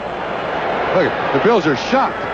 Kelso standing there rather nonchalantly, picks it up. And now the extra point attempt by Norwood. You can hear the reaction from the crowd. Wow. So time has run out. An explosive ending to the first half with the Bills leading it by the score of 20-10. And watch the run back now by Mark Kelso. Well, you could see that Houston went over there to the left, and then watch the blocking out in front. 37 is Odom. Leonard Smith is 46. There's Montgomery, the holder, 7 coming up from behind. Somebody gets a big block right there. Zendejas is the kicker. Montgomery, the last guy put on the ground, 76 yards. Blocked field goal for a score. 20-10. The Bills lead the Oilers. We'll be back in a moment. Welcome back to the Astrodome in Houston. Marv Albert with Bob Trumpy. Buffalo Bills leading the Houston Oilers 20-10 in the final seconds of the first half, with Tony Zendejas attempting from 47 yards away a field goal that would have tied the game. This is what took place. All right, here's Darryl Talley. John Grimsley is the man on the wing. One of the most reliable, seasoned players on the Houston Oilers. He allows Talley to get inside. Talley stretches out. Kelso standing back there. Oh, what's this? Let's try this way. No. And then the picket fence is set up. Good blocking down the sideline. The escort is Nate Odoms. Leonard Smith. There's Zendejas trying to catch up. Montgomery gets blocked. By the way, that's a legal block. He started in front, and the guy turned, so it's not considered a clip. 76 yards and a touchdown. That's a 10-point swing. And we are set for the kickoff with the new addition to the Buffalo roster. Primarily there to kick it off, Kerry Brady. Leonard Harris is the deep man. There he is in his 4th season out of Texas Tech. The Bills with a 20-10 lead. And again, looks to angle it, and it's taken by Harris. And the Buffalo Bills doing a better job here in covering kickoffs. Outstanding last year, but had their problems over the first 2 games. Steve Tasker, one of the special team, superb special team players for Buffalo, making the stop. Look at that, 104 total yards for Buffalo, but 20 points. They get the 2 interceptions that resulted in 14 points, and the blocked field goal makes it 17 points total with the 2 interceptions and the blocked field goal. It is a 1st and 10 from the 23 as we get underway in the 3rd quarter. Warren Moon is the quarterback. Alan Pinkett refusing to go down. Darryl Talley finally got him down. Derek Burrows, for those of you who may have just tuned in, injured during the course of the first half. It is called a neck injury. He was taken to a local hospital for x-rays, and we are still awaiting a report on the Bills' left corner, Derek Burrows. 2nd down and 5 at the 28. Wayne Davis replacing Burrows. Alonzo Highsmith on the carry. The nose tackle, Fred Smirlis, made the stop. Highsmith short of the 1st down. These 2 lines, offensively and defensively, for the Oilers and the Buffalo Bills, all are experienced, great strength. And Radisic up there charging the line of scrimmage. Both are good run defenses. Munchak, Mike Munchak, Pro Bowl guard for the Houston Oilers, against Freddie Smirlis there, the old pro from the Buffalo Bills. Smirlis making his 141st consecutive start. That's a team record. 3rd down and 1. And driving for the 1st down, Alonzo Highsmith. Art still, Scott Radisic make the stop. Oh, the Houston Oilers got to be in shock here. They drive 18 plays, have the ball 10 minutes in the 2nd quarter, and get just 3 points. And then they play beautifully on defense to get the ball back in the waning seconds of the half. They do it right, and they only have a turn on them to produce the 7 points on the blocked field goal. So Jerry Glanville was telling us day before yesterday, in each game you're going to get a sharp stick in the eye, and then you got to go on. Well, they got their sharp stick in the eye. That 76-yard blocked field goal for a touchdown. 1st down at the 34. Pinkett at the hole momentarily. Scott Radisic able to make the stop on Alan Pinkett. Radisic for the injured Shane Conlon, who was knocked out of action Monday night in the game against the Denver Broncos. See that defensive line of scrimmage? Good job of standing up the offensive linemen of the Houston Oilers. I think it gets a little bit, but Radisic there to assist on the tackle for about a 3-yard pickup. And it is a 2nd down and 7. Houston from its 37. Moon able to hit Highsmith, but he is met immediately by Talley. Darryl Talley from the outside linebacker position. Underrated player, number 56, Darryl Talley, understandably overshadowed by enormous talent in the linebacking core of the Buffalo Bills, with the likes of Conlon and Bennett, Bentley. But he's the honest linebacker. You know, he stays at home so that Bruce Smith can roam and Cornelius Bennett can roam. You need an honest linebacker in that defense, and Talley is the guy. 3rd down and 9. Houston from the 35. 85 Hillis to the left. Moon looking that way, and then Moon is taken down. Bruce Smith able to get by the left tackle, Bruce Davis, for the sack. Bruce Smith makes this sack from the ground. He's lying on the ground. He runs around Bruce Davis. Watch, you'll see the whole thing. Smith is in that real tough spot outside. He gets down on the ground. Moon doesn't know he's there, reaches up, makes the sack. And the first punt of the day coming up for Houston. It was Greg Montgomery, 2-year man from Michigan State, punting to Errol Tucker, who is back at his 25. And he just just did get it away. It's a beauty. That's a flag, too. And here comes Tucker. This is going to come back, Marv. Look to Leonard Smith. Yes, ran into Montgomery. Now, there is a rule change from last year that if the referee deems it's flagrant, it's an automatic first down. If it's just accidental, it's a 5-yard penalty. I think that's going to be flagrant. That's going to be an automatic first down. Well, the punt goes for 54 yards and a 15-yard return. And we await the announcement on the penalty. Here's Jerry Seaman. Running into the kicker, number 46 defense. Penalty decline. First down. Yeah, the reason it's declined, it's only a 5-yard penalty. It would not make that much difference. Plus a beautiful punt, 54 yards. And now a timeout taken. We'll be back in a moment. 4.5 minutes gone by, third quarter. It is a first down at the 35 for Jim Kelly and the Bills. And it's deflected, but a flag has been thrown.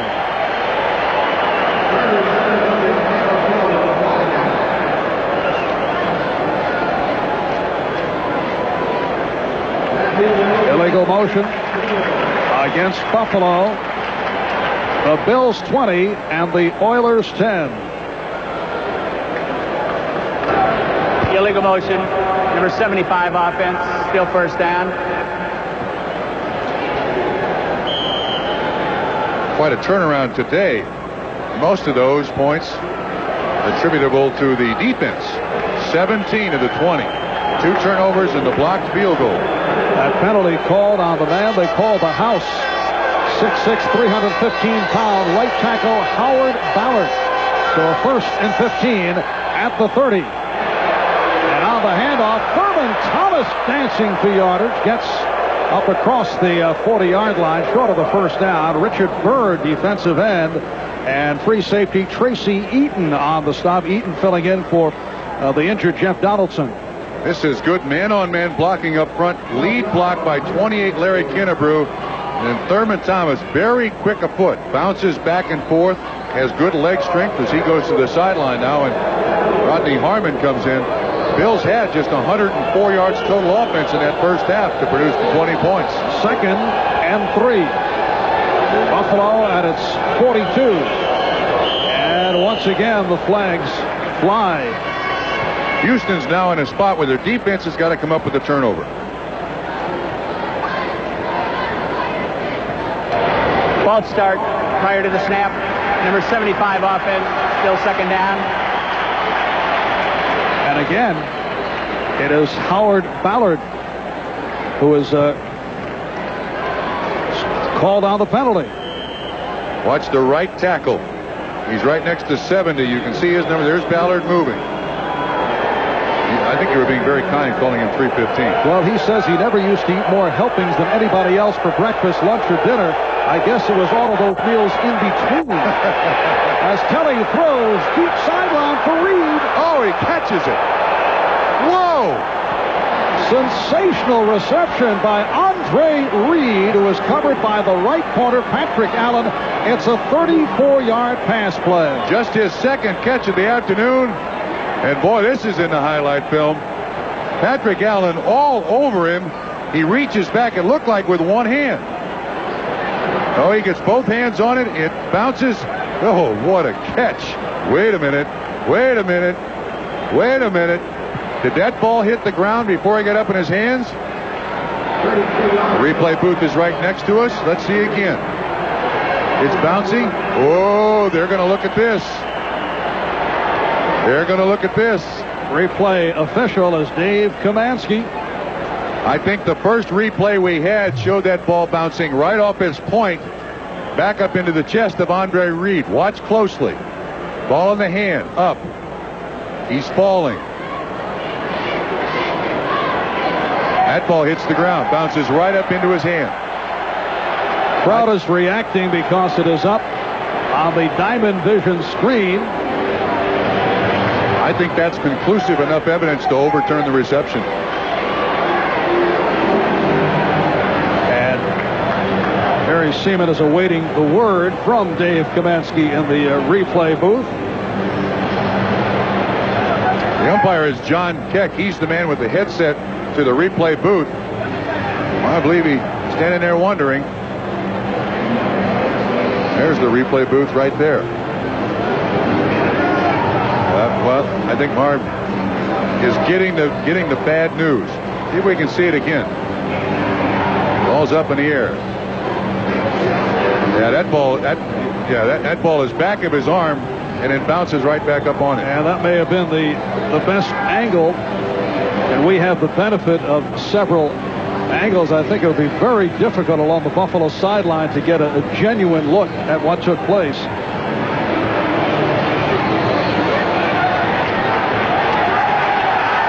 After further review of instant replay, we do not have a completion. We have an incomplete pass going back.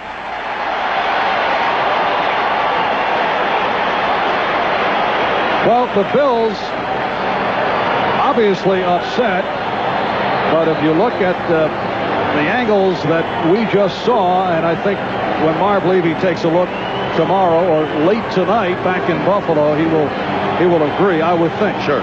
I think. Well, that's the bad news for the Buffalo Bills, but we do have some good news concerning the injured quarterback Eric Burrows, that the X-rays were negative. Oh. But they're continuing to look at that neck injury. That's great. That looks scary when his head snapped down there. That's when I think you have the greatest fear for an athlete. So, stretch the completion from Kelly to Reed, and it's a third down and 8. The Bills back at their 37. They lead the Oilers 20-10.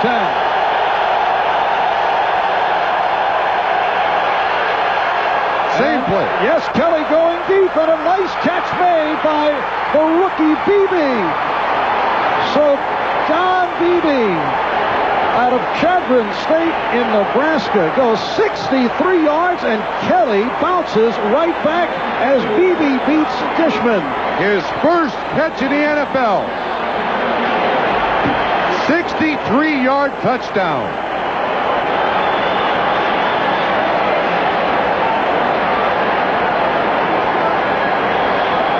Jerry Glanville just shaking his head. The Oilers get the break off the instant replay. They bring back the long gainer, Kelly to Reed, and Kelly goes up top. And so Jerry Glanville has gotten himself another, as he would put it, stick in the eye. Beebe has great foot speed. He is a 24-year-old rookie, and he will not forget this catch. He's from Illinois. Our game is going there. I imagine folks out around West Aurora, Illinois, celebrating Don Beebe's first NFL catch for 6 points. Scott Norwood able to hammer through the extra point, and the Bills open up a 27-10 lead here in Houston. Well, there have been some complaints in Buffalo regarding what has been termed a conservative Buffalo Bill offense, but that's not the case here today. No, 2 successive plays. The incompletion on overturned by the instant replay official, and then Don Beebe, his debut in the NFL, rather auspicious, 63 yards and a touchdown. I feel glad for the young man. And you're right, the people in Buffalo, I think Buffalo's now in a position in this second half that they can really display this wide open offense. Notice Beebe is also missing an E from his jersey. Man getting no respect at all. That's a great name for any athlete. Yes. Don Beebe. Yeah. To be or not to be? That is the question. Why don't you step out of the booth and return in the fourth quarter? Maybe a third-round pick. Look at this. And the Bills' first pick in the draft. Tracy Johnson. Chris Hale making the stop on Johnson on that kickoff return. This is full trajectory by Jim Kelly. And you can see that Dishman is the man that's beaten. Eby, great catch. Over that outside shoulder. Oh, this is amazing. Buffalo has very little offense, and they put 27 points on the board. So the Bills with a 27-10 lead. First down at the 25, and Warren Moon and the Oilers better go to work shortly. They are in a hole right here in their home opener. Alan Pinkett. Run out by Leonard Smith. And a first down for Houston. You know, these Houston Oilers fans got to feel like Buffalo Bill fans did last Monday night. Houston has been very, very good at home. 7-1 last year. And, of course, Buffalo 8-0 last year, and then they lose to Denver. And as Gary Landville pointed out to us the other day, when the playoffs come around, you must be able to win on the road. Houston did not last season. Moon couldn't find anyone and scrambles his way. Chased by Bentley, has the first down. Picked up 13 on the scamper.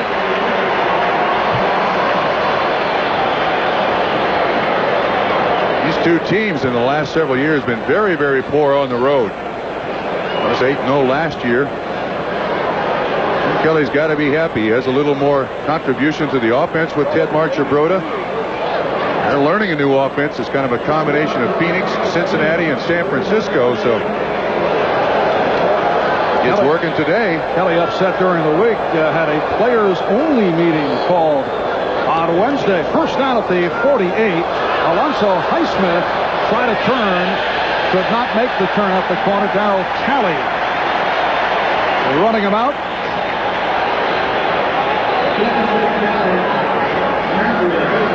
And we'll have a second down and 7, but a flag has been thrown. Darryl Talley reacting.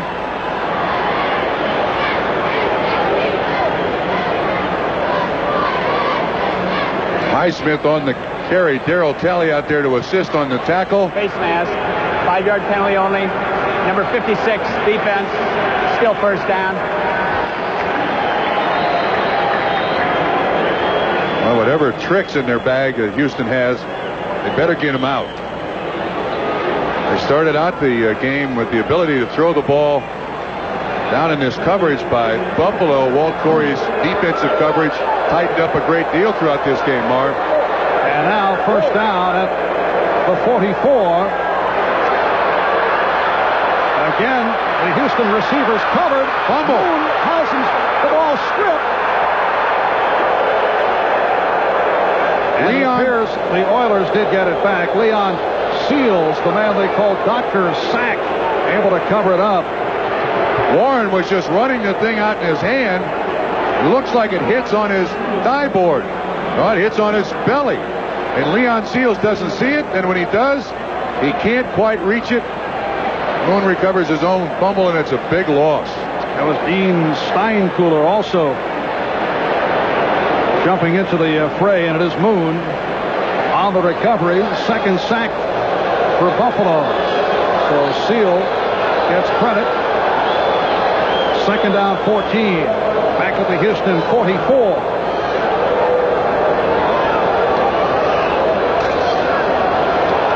Moon going sideline, and Curtis Duncan on the reception, covered by Chris Hale, a 7th-round draft pick rookie out of University of Southern California. Hale now at the left cornerback position. Hale and Davis filling in for the injured Burrows. Duncan's third catch of the afternoon for 38 yards.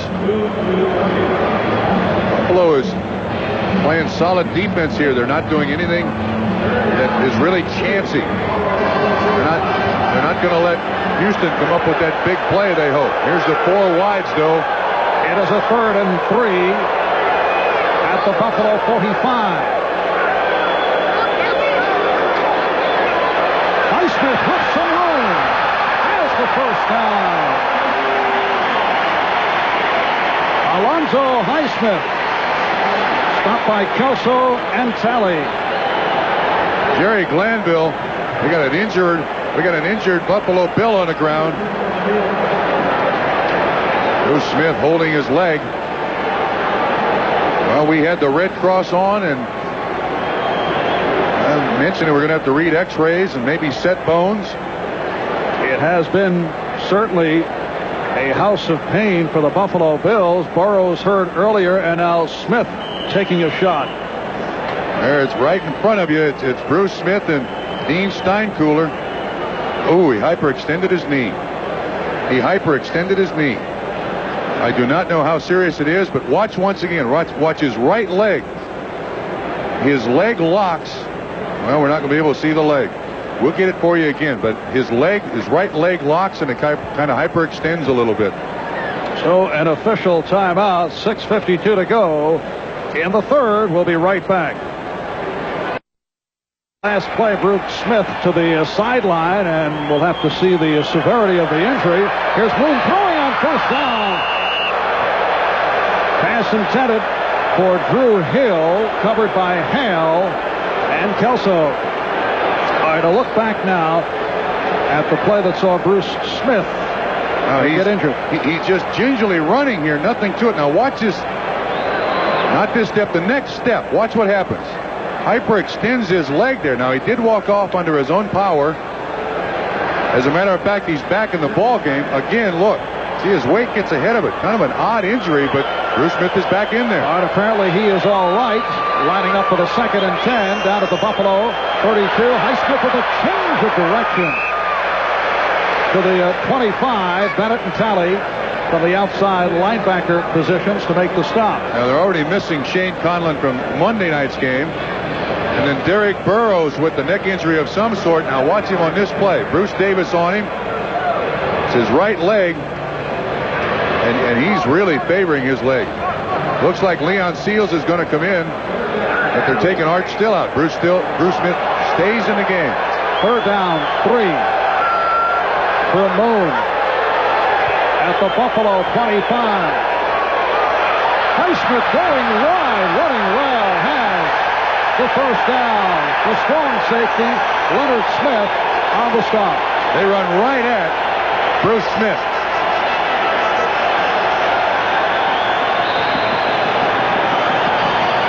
Bruce Davis, the offensive tackle, dives right at Bruce Smith's leg.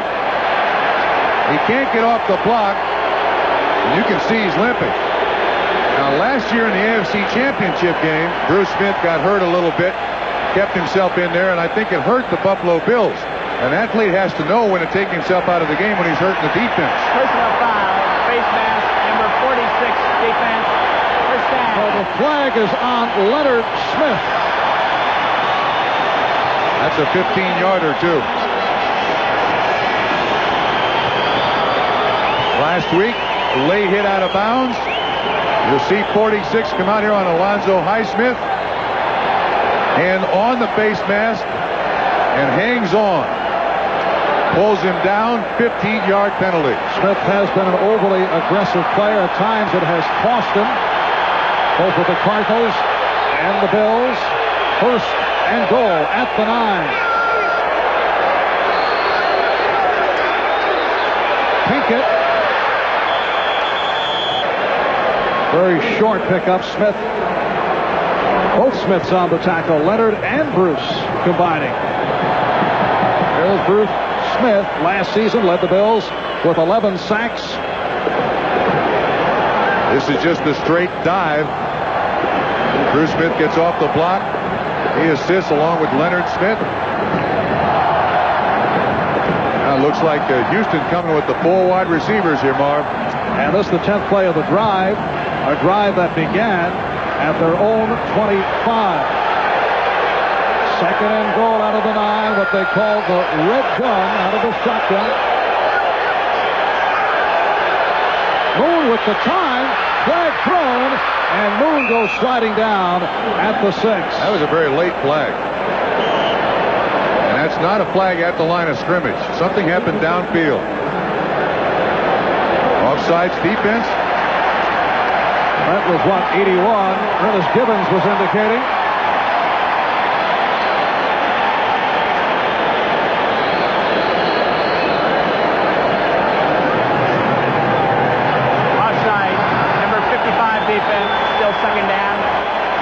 Travis Bennett on the pass rush. You see him just inside Leonard Smith, 46. He jumps across the line of scrimmage. Steinkuhler breaks out of his stance at the same time. They're doubling Bennett. Steinkuhler and Alonzo Highsmith to keep him off Warren Moon. So a second and goal at the 4. 85 Hill. Audible. To the right. Audible. Oh, terrific second effort. Alonzo Highsmith roaring at Leonard Smith. A 4-yard touchdown run for Highsmith. Marv, you could see that was an audible at the line of scrimmage.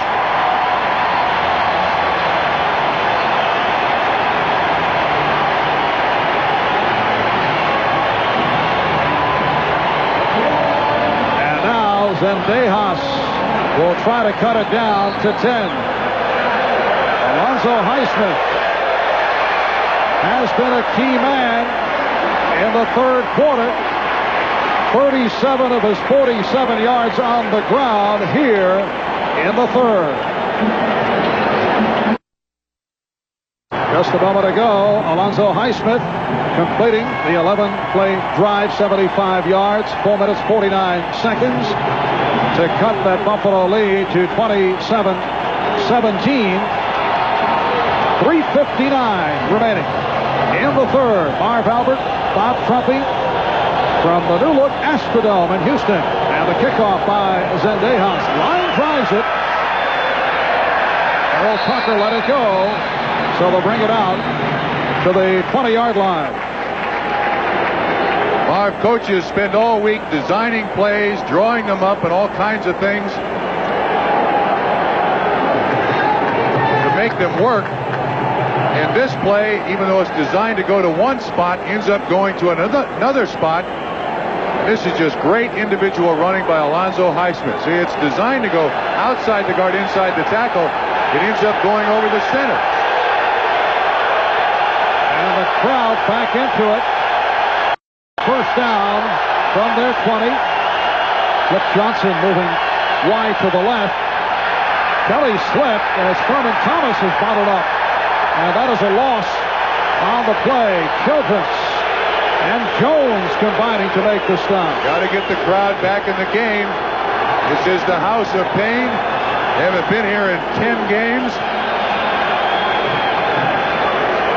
Check of games involving pennant contenders. The Orioles losing to the Yankees.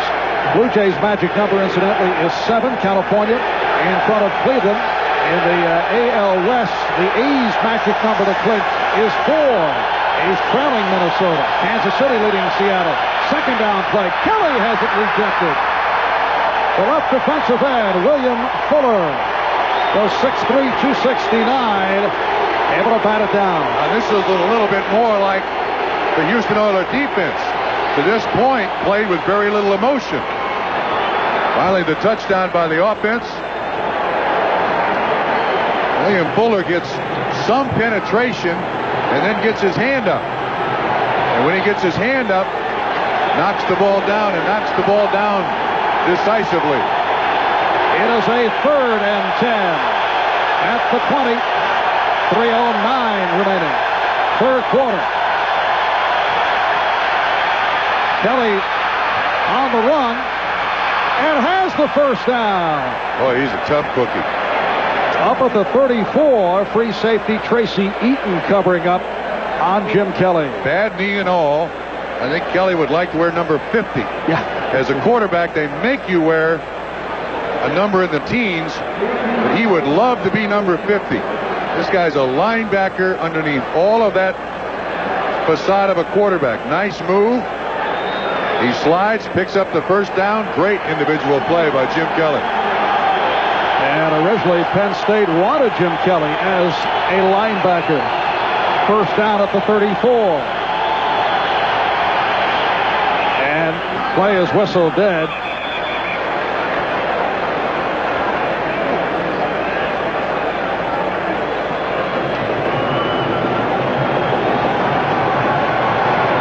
start prior to the snap. Number 84 offense, still first down. Well, the Bills really hurting themselves with penalties. 84 is backup tight end Keith McKellar. No question he moved early. No question whatsoever.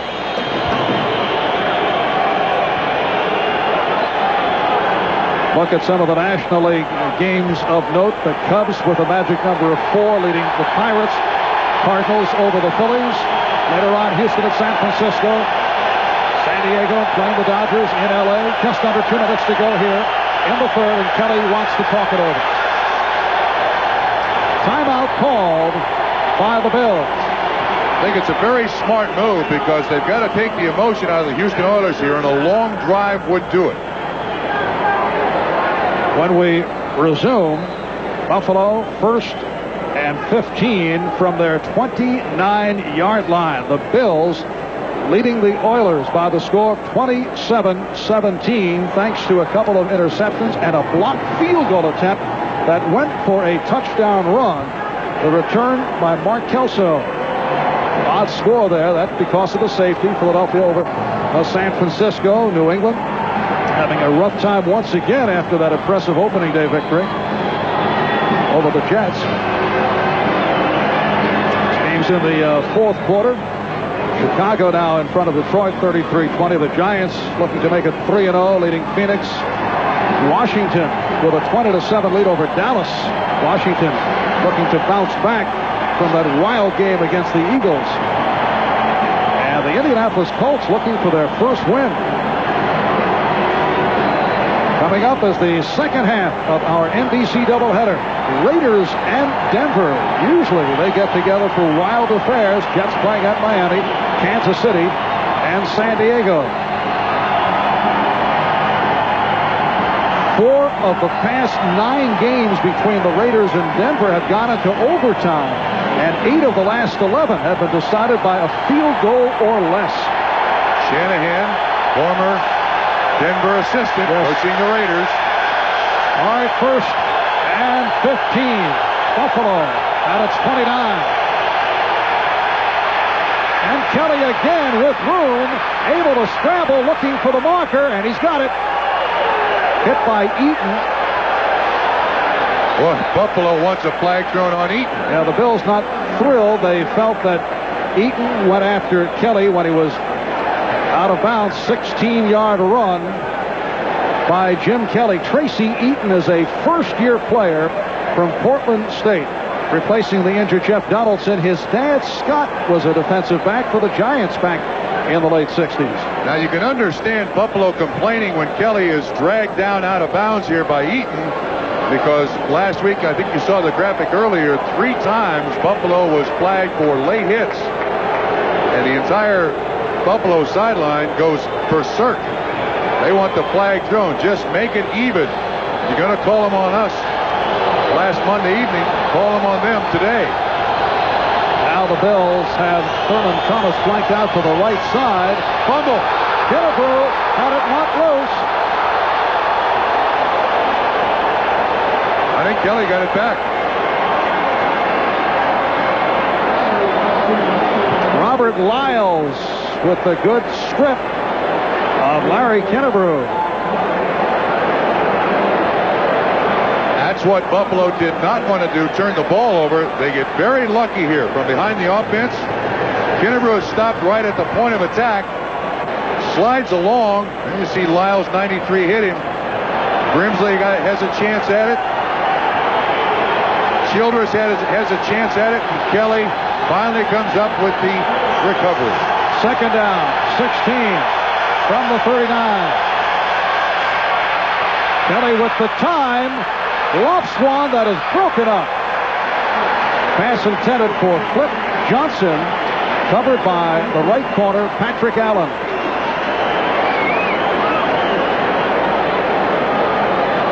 Third and 16, back at the 39. The Bills 27. The Oilers 17 with 1:05 left in the third. Later report on Buffalo cornerback Derek Burrows. Now we're told he suffered a neck sprain. All the x-rays negative. So That's that is terrific. Yes, very good news for Derek Burrows and the Bills.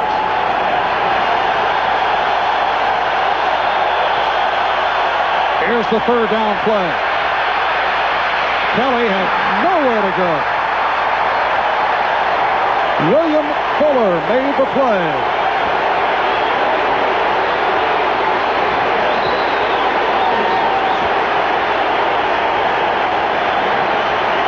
Second sack of the day for the Houston Oilers. This is a design rollout to avoid the pass rush. Kelly has nobody to throw it to. Looked like Andre Reed, 83, was the primary receiver. He was well covered. Third punt of the day for John Kidd. Kenny Johnson is back. Look out. It is blocked. Here come the Oilers. And they have scored. Chris Dishman. Flag down. Flag down.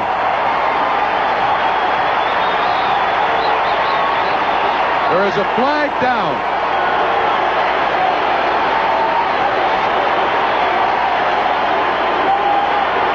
Bubba McDowell got a piece of it, but let's wait and see what the call is about. He got the piece of it. For offense. Penalty decline. Touchdown. Oh, it does hold up. Boy, if they turn this around. The rookie from Miami, Bubba McDowell, in college, a punt blocking specialist. He had 9 during his college career, and he has his first here in the NFL. McDowell comes from the inside, does the proper thing, lays out in front of the punter. Dishman picks it up for the score. McDowell with the block. And Buffalo blocks a field goal for a touchdown, and now a blocked punt for a touchdown for Houston. Here is Tony Zendejas. And this one has turned around with 27 seconds remaining in the third. Houston now within 3. Buffalo with a 27-24 lead as the Houston Oilers have come on strong in the third. This block is by design. Here's McDowell right here. He gets inside there and then lays out in front of that punter. You aim for a spot about 4 yards in front of the punter. Excellent foot speed. He was not picked up at all. The block is made. Dishman picks it up. Nice friendly bounce there. Room service. And 6 points. Bubba McDowell coming off a strong game against San Diego. He's the man to replace Keith Bostic as the starter at strong safety. Well, he's a rookie, and Jerry Glanville was very worried about starting he and Tracy Eaton in the backfield. Eaton, a first-year player. Can he make the stuff? No. No. But that play certainly puts the Houston Oilers squarely back in this ballgame.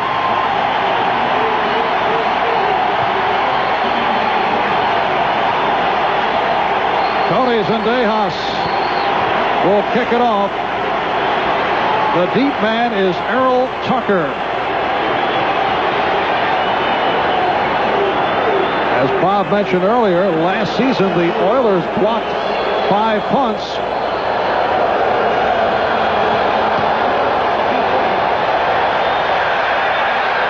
It is taken by Ronnie Harmon. So a good kickoff once again by Zendejas. And they'll bring it out to the 20-yard line with time running down here in the third. Well, the Houston Oilers fans here in the new look Astrodome just going back into their seats. It's taken them almost 4 quarters to get into this football game. 5 Houston kickoffs this afternoon. 5 touchbacks. Good job being done by Zendejas. Real pressure right now on the Buffalo defense.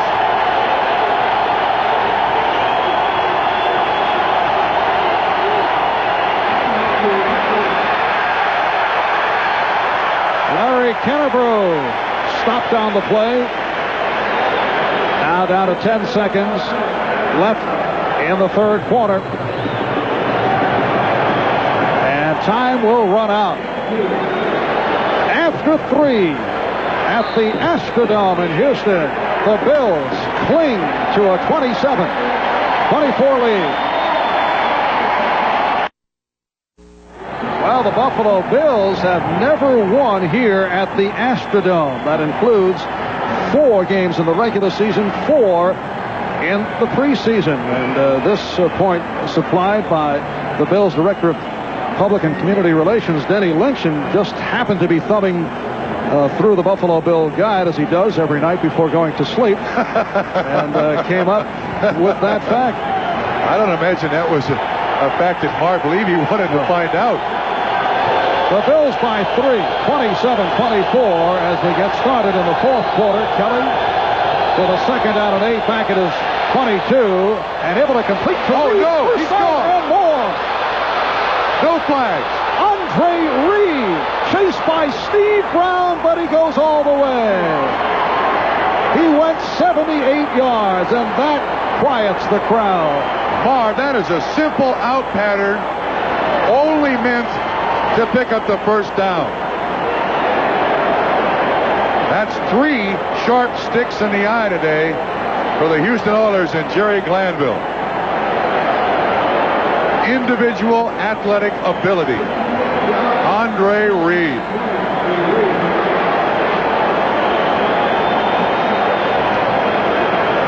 Third touchdown pass of the day thrown by Jim Kelly, 5 on the season. That was a beauty. Scott Norwood for the extra point try. So with the Houston Oilers roaring back, the Buffalo Bills extend to a 10-point lead, 34-24. We'll be right back after these messages from your local station.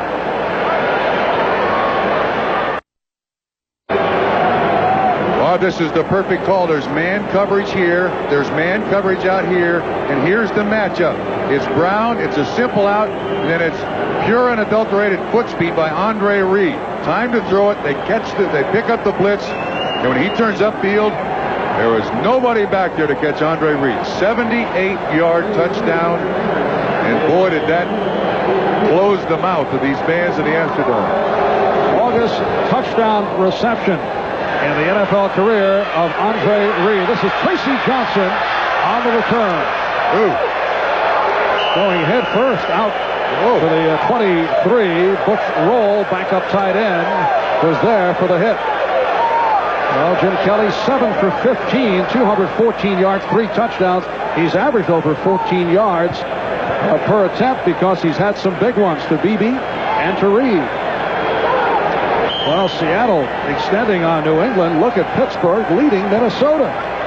Chicago winning big over Detroit. Giants doing the same to Phoenix. And Washington all over Dallas. Tampa Bay surprising New Orleans. Indianapolis hanging out against Atlanta. First down from the 24. Moon going sideline. And a nice move by Curtis Duncan for a first down. Stopped by Chris Hale. Houston Oilers now to get back in this football game have to just move the chains. They got 14 minutes plus time left. There's no hurry. Yankees with that 2-0 lead in the 7th. Toronto trailing. California leading Cleveland. That magic number for the Blue Jays is 7. And the magic number for the A's is 4. Oakland trailing Minnesota. And this man is trailing Jerry Glanville. Looking at the scoreboard, his club is down by 10, 34-24. But we're early, a minute gone by in the 4th. To the ground for Highsmith. And he is stopped at the 39 by Darryl Talley, the outside linebacker in the National League. In games of note, the Cubs in front of the Pirates. Cardinals, though, leading Philadelphia. The Cub magic number is 4 going into today. And following the Oilers and the Bills, second half of our NBC doubleheader. Check your local listings. The game going most places. Raiders and Denver. Second down and 6 at the 40. Moon able to complete to Jeffries for another Houston first down. The coverage by Nate Odoms, a 13-yard pickup. Pretty much thrown up in the air, and Jeffries goes and gets the jump ball. Jeffries is at the bottom of the screen. You see the cornerback kind of hunched down there in coverage, and all he does is go up. Moon throws it up high, and Jeffries goes and gets it. Almost like R.C. Owens used to do for the San Francisco 49ers in the 50s. The old alley-oop. Haywood Jeffries at 6'2" with that height advantage on Nate Odoms, who claims he's 5'10". First down at the Buffalo 46. Alan Pinkett, as the Oilers try to diversify their plays. Leonard Smith and Bruce Smith combining on the stop of Pinkett, Houston's leading rusher, averaging just under 5 yards per carry. Second down at 8. Pinkett picking up a couple. I think the game for Houston rests on this drive. They've got to get points. They'll take a field goal or a touchdown. Makes no difference, but they've got to get points on this drive. Well, they came back strong in the third, but the crusher a moment ago, Kelly to Reed on a 78-yard touchdown pass. Moon goes the middle. Gibbons, very explosive after the reception, works his way inside the 30. Radisic and Smith combine a 15-yard advance on the reception by Ernest Gibbons, who comes in with a hamstring injury. He's been bothered throughout the week. This again looks like zone coverage. Moon has time to throw. Good protection by his offensive line. You see where everybody drops. Yeah, we're looking at zone. Gibbons just across the line of scrimmage underneath the linebackers. Leon Seals, 96, the defensive end, almost back there to make the tackle. Four wides again now for Houston. And Duncan is right. Jeffries left. First down at the Buffalo 28. Highsmith pulling his way inside the 25. White Drain up from the safety position to make the stop. One of the unique things about the Houston offense, even from the 4 wide receiver 1 back set, they can run their entire offense. Now obviously they can't run lead blocks or whams as they're called, but they have a trap, they have powers, they have short traps, long traps, counters. We're looking at a 2nd and 6 at the Bills 24. Highsmith is stopped. He was met head on and hit for the loss. Martin Still putting a move on the right guard, Bruce Matthews. Also looked like Davis, Wayne Davis, the defensive back, was right in there too. Still moves inside, gets low. He makes the initial contact. Wayne Davis, 21 right there. Now watch from behind the offense. Jumps inside 74, Bruce Matthews. Still makes the first contact for the Buffalo Bills. 9:45 left in the fourth. Houston down by 10. Third down 8.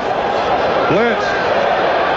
And Moon completes for a first down and more. Ernest Gibbons. Whoa!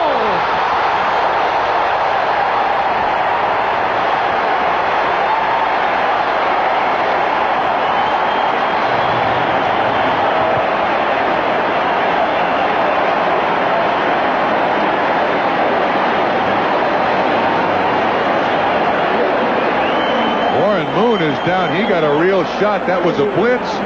There was man coverage behind it. Gibbons is down. Looked like when he landed on his feet, he may have sprained something. Moon is up.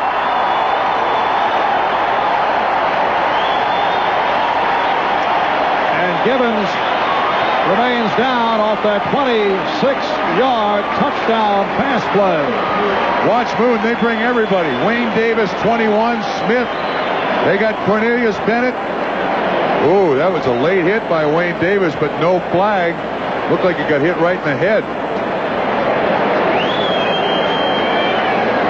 But had a sense enough about him to look up. Because of the blitz, you've got man coverage. Gibbons was in the slot. Kelso, the free safety, probably the slowest man in the defensive backfield, Gibbons, the flip. He turned something. Looked like again. he turned his ankle as he came down on that hurdle. Again, we'll watch. Turned his right ankle out a little bit. He's up, though. And Ernest Gibbons hearing it from the crowd as he limps to the sideline. 4 catches, 65 yards for Gibbons, who last year teamed with Drew Hill for the NFL's most combined receiving yardage for the second straight year. 60 catches last year for Gibbons. Wow, look at this play. You can see the blitz coming from everywhere.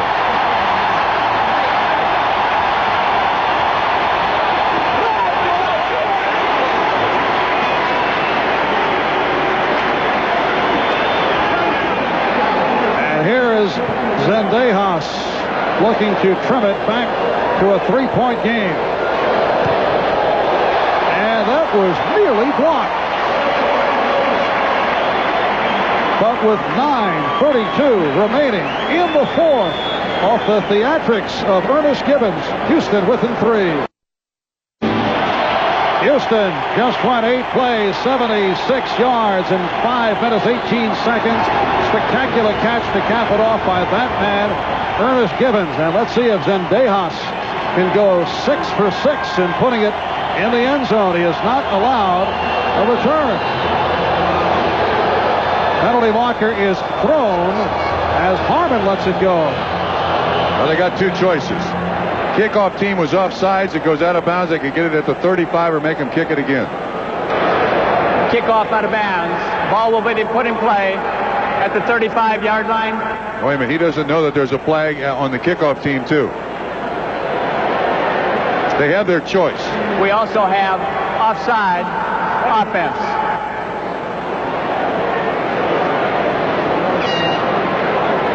Bob, let's go back to the touchdown. Here's the call by Jerry Seaman. We'll see what the choice is, but as we watch Offside, the touchdown. Number 28 kicking team. Penalty decline. Kickoff out of bounds. Ball will be put in play at the 35-yard line. First down. Here's what Buffalo does. They trick them. They look like they're coming man-to-man everywhere, but in fact they blitz these guys. And here's the out, and here's the man in coverage. Gibbons comes inside, and Mark Kelso can't stay with him. I think the Buffalo defense tricked themselves. They showed them one defense, played another, and Houston had the right play called against it. 6 points. Dishman, the man who was called on that penalty, and Jim Kelly starts out at his 35-yard line. To the ground for Kennebrew. Advancing to the 37, the nose tackle, Ray Childress.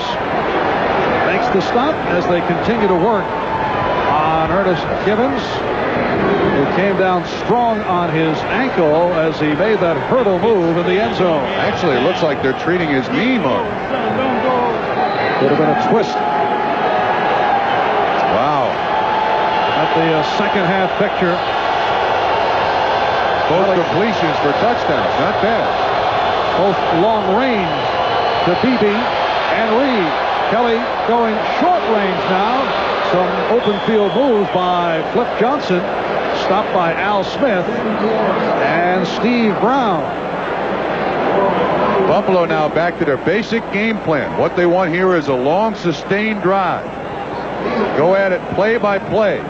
Not getting too big a hurry. It looks like this is going to be third and very, very short. And Houston's got to take chances again. Last time they did, Andre Reed burns them. They got to stop this drive. It is a 3rd and inches. Buffalo at its 44 as they line up tight. Oh, close. Jamie Mueller with his first carry of the day, and he was snacked up by Robert Lyles, and let's wait and see how they call it. This is very close, Marv. This is where the grunting and groaning in football takes place. You see 79 Childress kind of collapses the line of scrimmage. Lyles on the tackle. They got to go just across the 45-yard line. Doug Smith, 99 in there. Boy, that's a tough spot. Yeah, they say first down. That's by the nose of the football. Marv Levy starting the veteran Larry Kennebrew today. Jamie Mueller coming on, was able to pick up the first down. Mueller bothered by an ankle problem. 7:40 remaining in the fourth. The Bills first down at their 45. Kelly going sideline, underthrows, may have been deflected. Cliff Johnson, the intended receiver. Kelly saying, that's on me. That's on me. He was a little too anxious to throw the ball. I don't believe the ball was tipped, but Childress is in there on the pass rush. Does he get his hand up? Oh, he may have just touched it. Childress may have just touched it. And that's a man with good reach at 6'6". Ray Childress. Look to get just a piece of it. Second down and 10 at the 45. A dump off pass. Oh, beautiful catch by the tight end, Pete Metzelaars. Covered by Bubba McDowell. So Metzelaars with his first reception of the day. We got a flag, too. It's back around the quarterback. That usually means holding. Well, that is a great catch by Metzelaars, but Buffalo is walking backwards. Oh, there have been a bunch of penalties in this game, haven't there? Illegal hands to face. Number 73 offense. Still second down. That is the left tackle, Will Wolford. Called on the penalty. The Bills with Hull at center, Richer and Devlin at the guards, Wolford and Ballard at the tackles. Wolford is the left tackle. He's going against Fuller, and he gets his head up on his face mask, and that's the penalty. 17 penalties now on the two teams. 10 against Buffalo, 7 against Houston. And this one sets it back to a 2nd and 20. From the Buffalo 35, Kelly drills it, and it is picked off by Steve Brown. Steve Brown puts a move on Jim Kelly.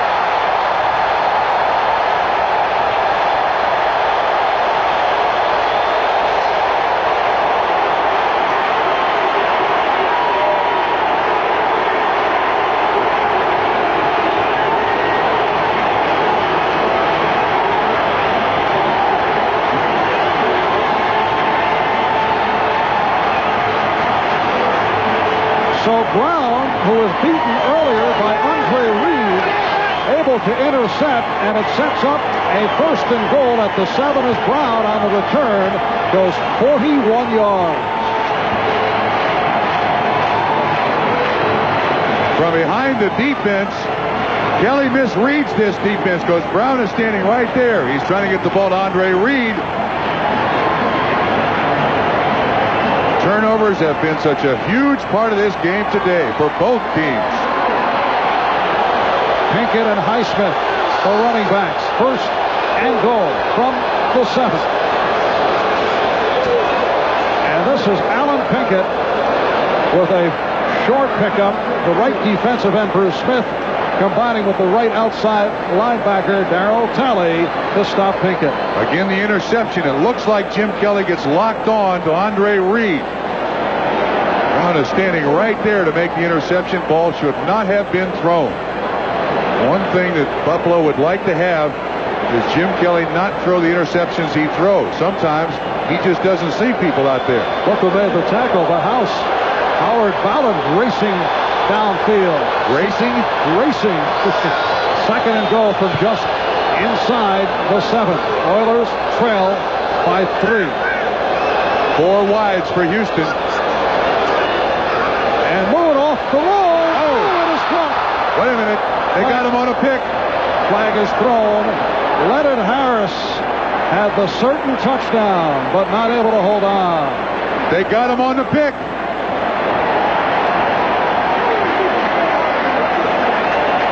Watch what happens here. What they're trying to do is get him out the flat, but they're running people in here to pick defensive people off. The flag comes up from here. Holding. Number 46 defense. Oh. First down. Oh. I can't believe it. Oh, they caught the defense. Oh, I'm telling you, if Leonard Smith doesn't grab a hold of the guy, they got Houston on the pick. But because he grabs him, it ends up holding defense. And that is the 4th defensive holding call on the Bills. The 11th penalty of the game for 64 yards.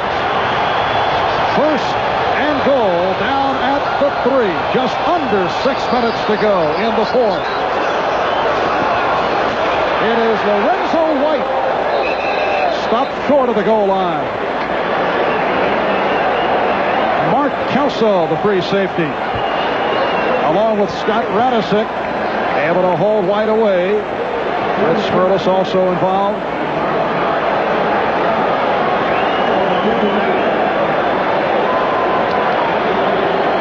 Well, I believe he just cannot believe how his team has allowed Houston to get back in this football game. The blocked punt, then the interception. And 1 point, Buffalo led it 27-10. Second and goal at the 1. And here's White slashing close to the goal line. No indication. Bentley and Smith make the stop, and Lorenzo White short of the goal line. It gets crowded down in here. All you're looking for is a little seam somewhere. Decent lead block by Highsmith, 32 on Nate Odom's 37. But the defensive backs and the linebackers fill that hole. Keep Lorenzo White out of the end zone. It is a 3rd and goal at the 1, as you see, just under 5 minutes left in the 4th quarter. The Bills by 3, 34-31. White and Highsmith are the running backs. Second back, White. Whoa!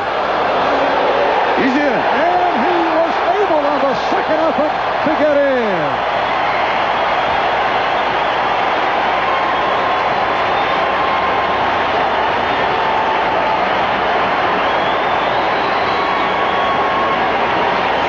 Well, Jerry Glanville's bunch has survived 3 sharp sticks in the eye to come back and take the lead.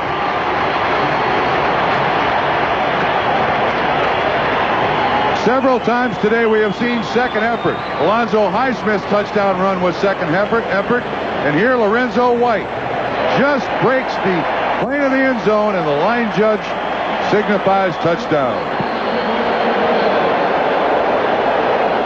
So Houston now looking for the extra point from Zendejas.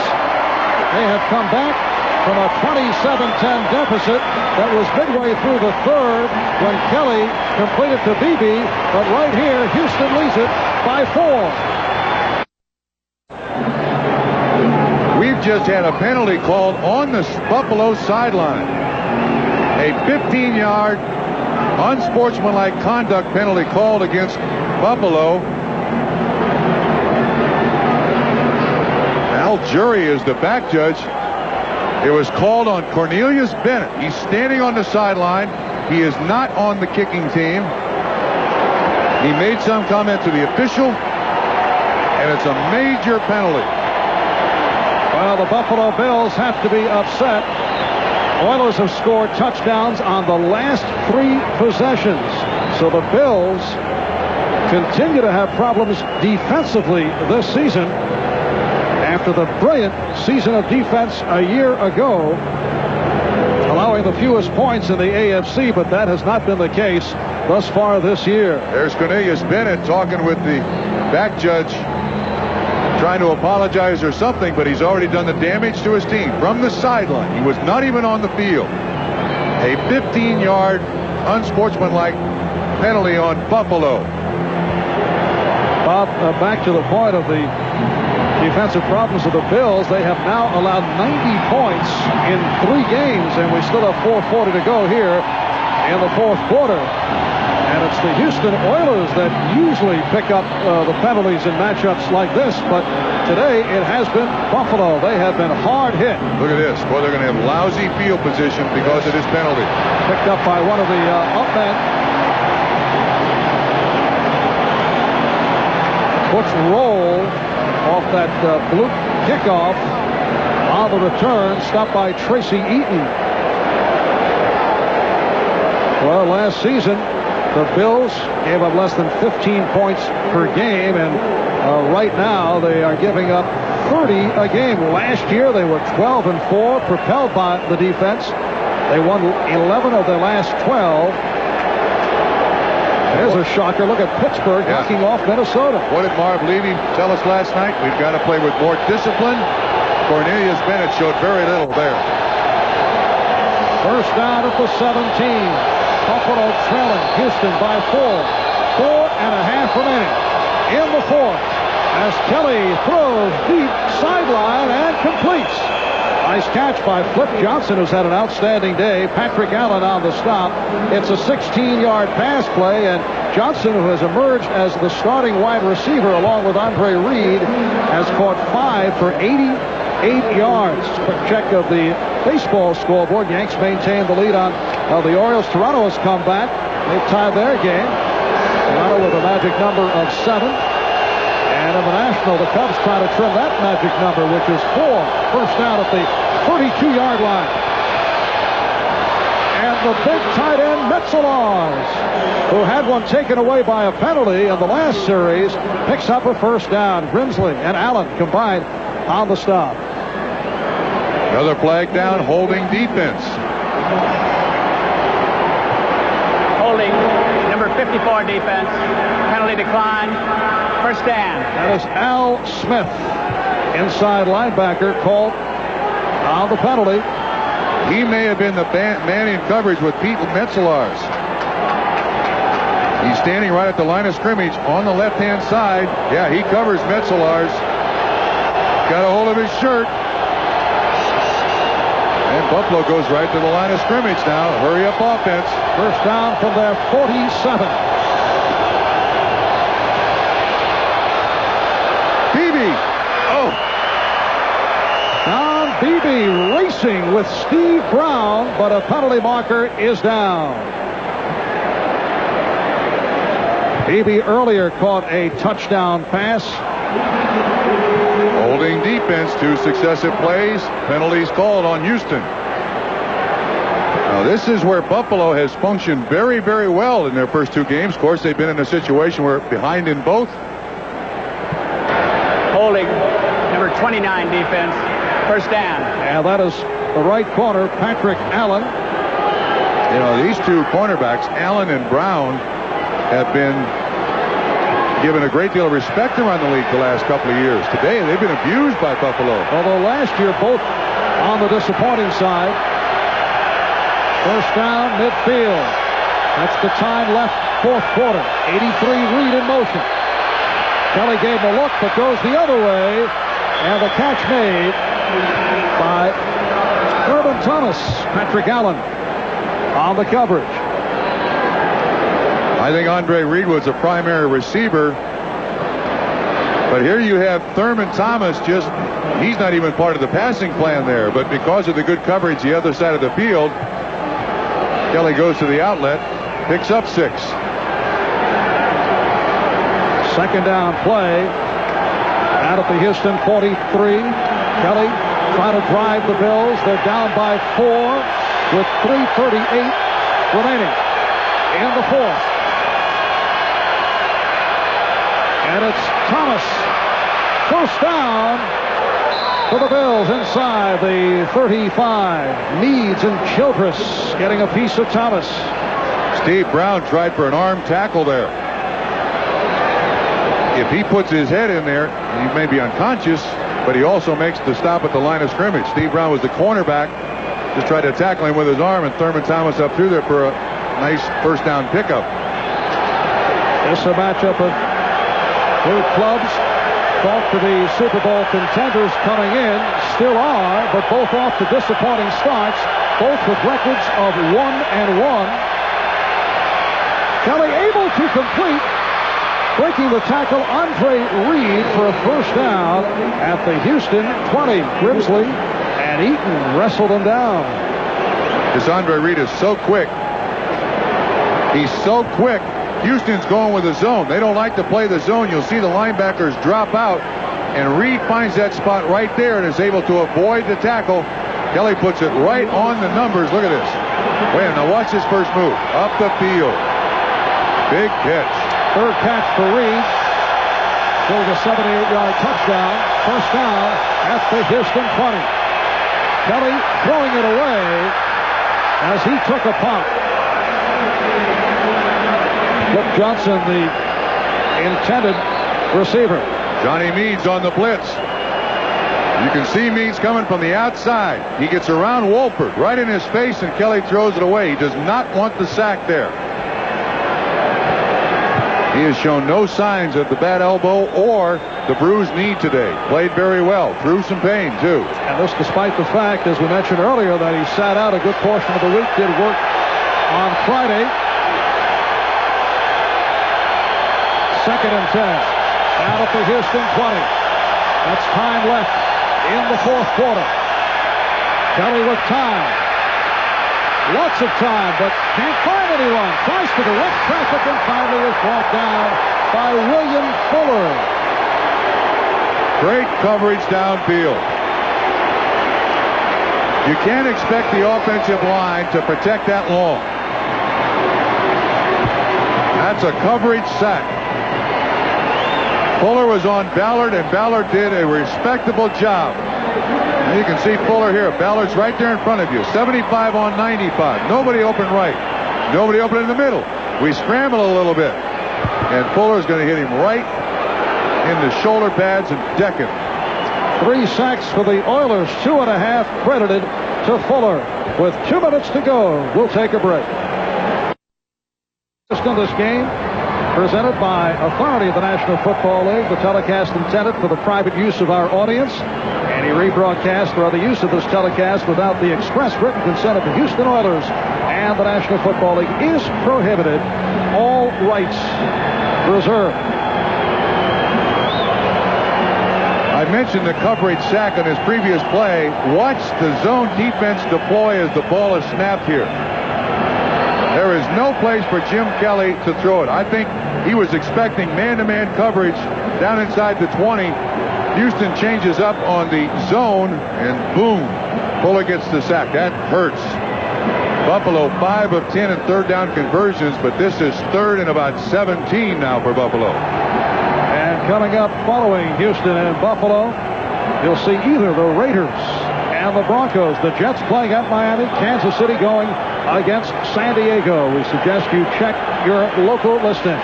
It's a 3rd and 16 at the 26 with 2 minutes to go in the fourth. Obviously, 2-down area. They got to get half of it here. They don't need all of it.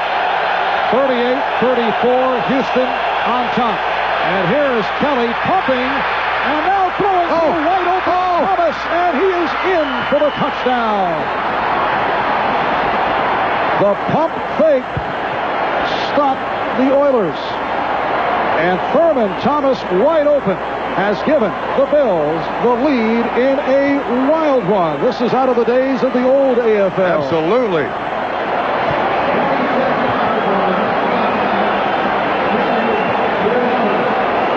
And Jim Kelly came up hobbling.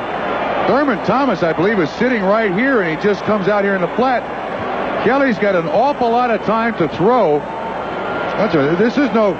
That's got to be a busted coverage. There's no way in the world that you leave anybody out there in the flat. The pump fake had a little bit to do with it, but the Oilers were so intent on the man-to-man coverage, they forgot Thurman Thomas. 26-yard touchdown pass play. The high snap was handled by Kidd, and it is put through by Norwood.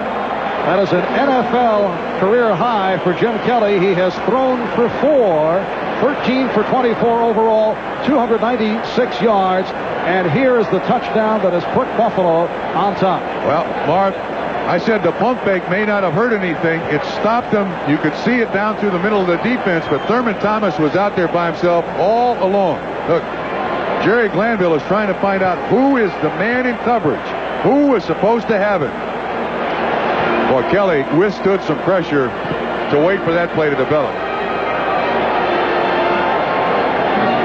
And a Nice-looking stat line for Jim Kelly, who did not have spectacular statistics last year. 15 touchdowns, 17 interceptions, but the Bills certainly had a great deal of success with that record of 12-4, and then a game away from going to the Super Bowl. You know, the way this game has gone, though, that minute and 52 seconds probably looks like an hour and 52 minutes to Marv Levy. They have put it back and forth here several times. Of course, Zendejas not had a good season to this point kicking the ball, but a field goal ties it, sends it to OT. All right, here is Terry Brady getting set to kick off. You saw Leonard Harris back deep. The Bills now lead it by 3, 41-38. Marv Albert, Bob Trumpy from the revamped Astrodome in Houston. Harris beyond his goal line and runs it out. And he is stopped. A short return.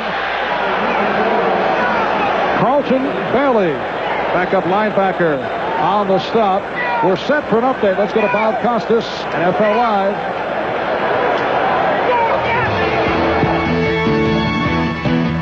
The Giants defeated Phoenix today 35-7, and in the process they intercepted Gary Hogaboom 4 times, including this one by Terry Kennard in the first quarter, which he ran back 58 yards for a touchdown. Interestingly, Otis Anderson, the all-time leading rusher in Cardinal history, had 98 yards against his old teammates. The Giants romp 35-7. They're 3-0. Phoenix 2-1.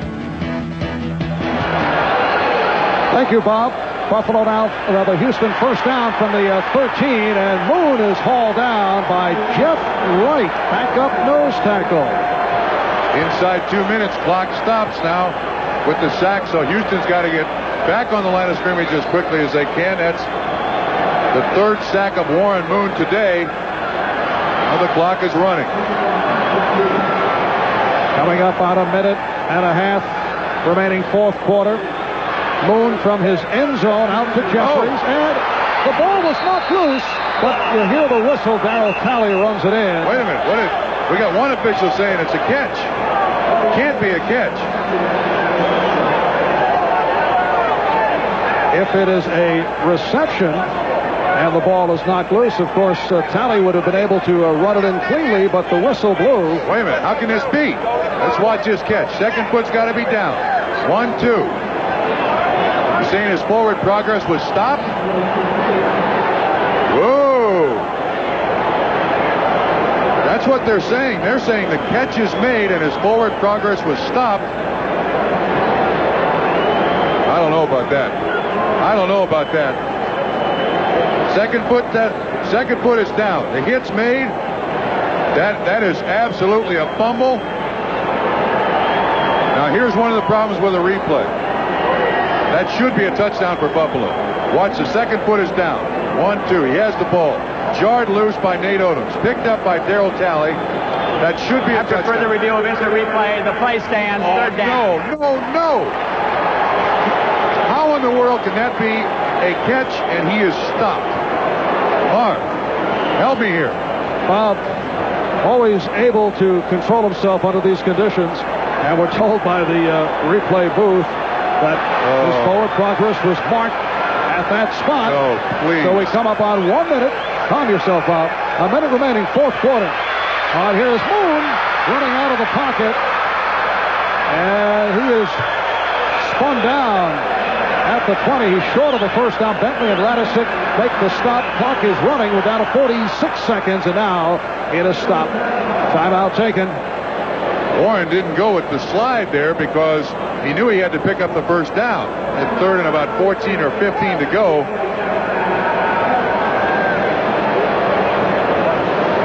And a quick check of the scoreboard. These are all finals now. San Francisco, Seattle, and Pittsburgh winners. Pittsburgh with the shocker over Minnesota. Chicago big over Detroit. Giants make it 3-0. And Washington, easy victory over Dallas. Tampa Bay knocking off New Orleans. And Indianapolis with its first victory of the season. Baseball games affecting the races. Yankees holding out of that 2-0 lead. Toronto, Milwaukee tied at 2. California in front. Oakland with the lead. Kansas City in front. The A's magic number is 4. The Cubs magic number is 4. They have the lead on Pittsburgh, so they can trim it. And these games just getting underway out on the coast. Second half hour doubleheader. You will see either the Raiders or the Broncos. Jets playing at Miami, Kansas City, and San Diego. Fourth down here. It is a fourth down play from the 13. Fourth and about 3. Look out, penalty flags. That's on the defense. Curtis Duncan on the reception. Looked like Bruce Smith just jumped off sides, made no effort to get back.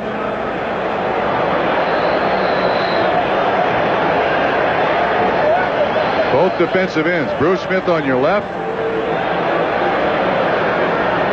Looks like Art's still on the right.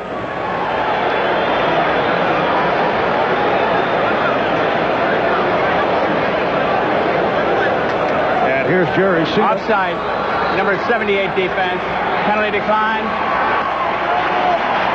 So that call against Bruce Smith. It is, of course, declined in a first down with 42 seconds remaining. Houston first down at its 27. They're trailing the Bills 41-38. Bills at one point led 27-10. Houston able to come back. And here is Moon with a long look. Jeffrey Get out of bounds. Did not look to get out of bounds. Mark, major mistake. Well, Glanville couldn't believe it. Inside 2 minutes, you don't fight for inches, you try to save seconds. Now, Jeffrey's obviously trying to make the big play, but you put 5 or 6 big plays together, or medium plays together, and you got a field goal. Get out of bounds. And Houston down to its final timeout with 32 seconds remaining in the fourth. Yeah, now see, that one timeout you wanted, that last timeout you want to save to get the kicking team on the field. Go out of bounds. They will practice that next week here in Houston. Now, Walt Corey has his entire Buffalo Bills defense to the sideline. Warren Moon on the far side of the field, and there's Walt Corey with the headset on, talking to his defense. Telling them what they want him to do here. Walt Corey spent a lot of time with us yesterday and talked a great deal about his defense, and he said our defense can't take the chances because our offense is not on track yet. We have to play a pretty conservative brand of defense, play field position, and they're still trying to teach the new offense to the Buffalo Bills. 32 seconds remaining. And the Oilers first down from their 40. And Moon able to complete. Well, we got an injured Oiler here. Leonard Harris on the stop. I'm wondering not to doubt Dean Steinkuhler, but to stop the clock, you have to wonder if he got up slowly on purpose. Well, but they don't do that in the NFL. In the CFL, that's rather common. But as soon as he gets off the field, they start the clock again. So you can't do that in the NFL. But Houston is forced to take its last time out. Now, what Jeffrey's not getting out of bounds has done and calling the last 2 timeouts, Buffalo now doesn't have to protect the middle of the field. All they do is protect the sidelines, because any catch in the middle of the field, Houston's probably not going to get 2 plays off. They have not done this well. And apparently Steinkuhler is limping his way toward the sideline with 24 seconds remaining in the fourth quarter. And Houston with the ball at the Buffalo 47-yard line. Steinkuhler will be replaced by Don Maggs, 3-year man from Tulane. Still to come. Check your local listings. Raiders Denver, Jets Miami, Kansas City, San Diego. Bills by 3, 41-38.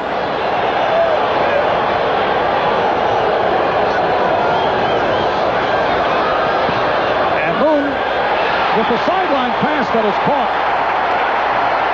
And that, let's see, Wait a minute, they're disagreeing. covered by Hale, and they appear to be disagreeing as to whether that was caught in bounds. We'll help the replay official. Both feet in. I think he has control of it. Although that would be the question.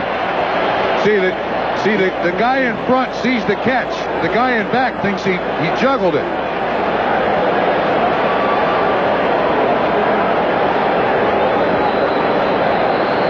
And instant replay has been a factor here in the fourth quarter. Now once again, the referee in front of the catch, he signals, yes, it is a catch. This guy play on the field has been ruled completed pass. First down. I think that's a good call. See, the guy behind the reception is the one that signals no catch. The guy who can see the catch says yes.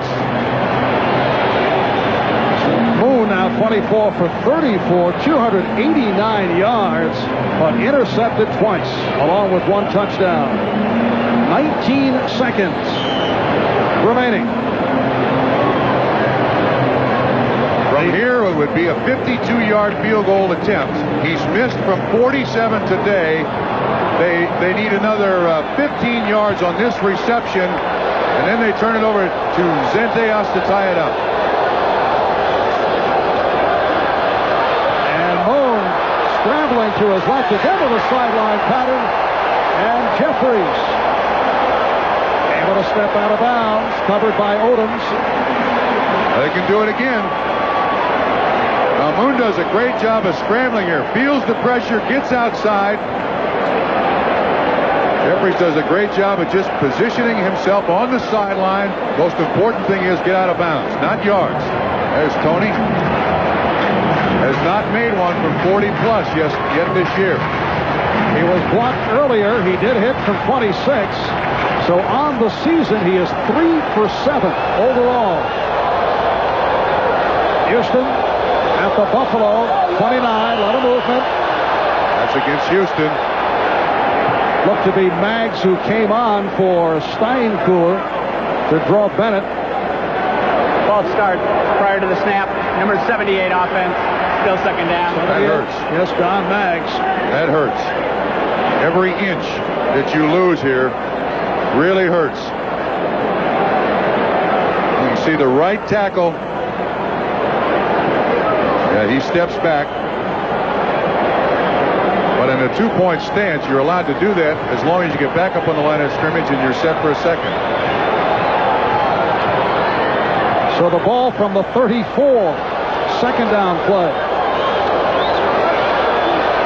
Moore in trouble. Throws it away. And it was nearly intercepted. Chris Hale got a piece of it. Drew Hill was in the area. Bob, they can't try a field goal from here. Cornelius Bennett with the pressure on the quarterback. See him coming from the left-hand side. Just gets it away. Drew Hill sees the ball coming. Whoa, this is amazing. This would be a 52-yard attempt. He has connected from 50 yards 6 times. Not this year, though. He's hit from 52 3 times. The game has come down to this. Looking to tie it. Oh, it's long enough. And it is good.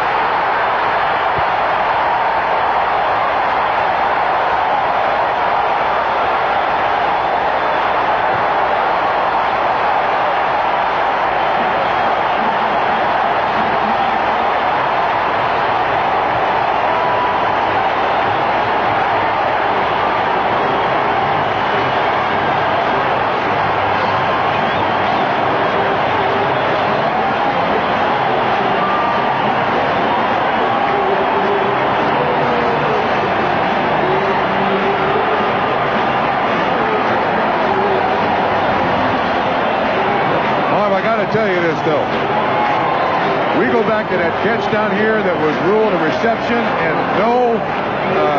and was stopped progress. This game should not be tied up in an overtime.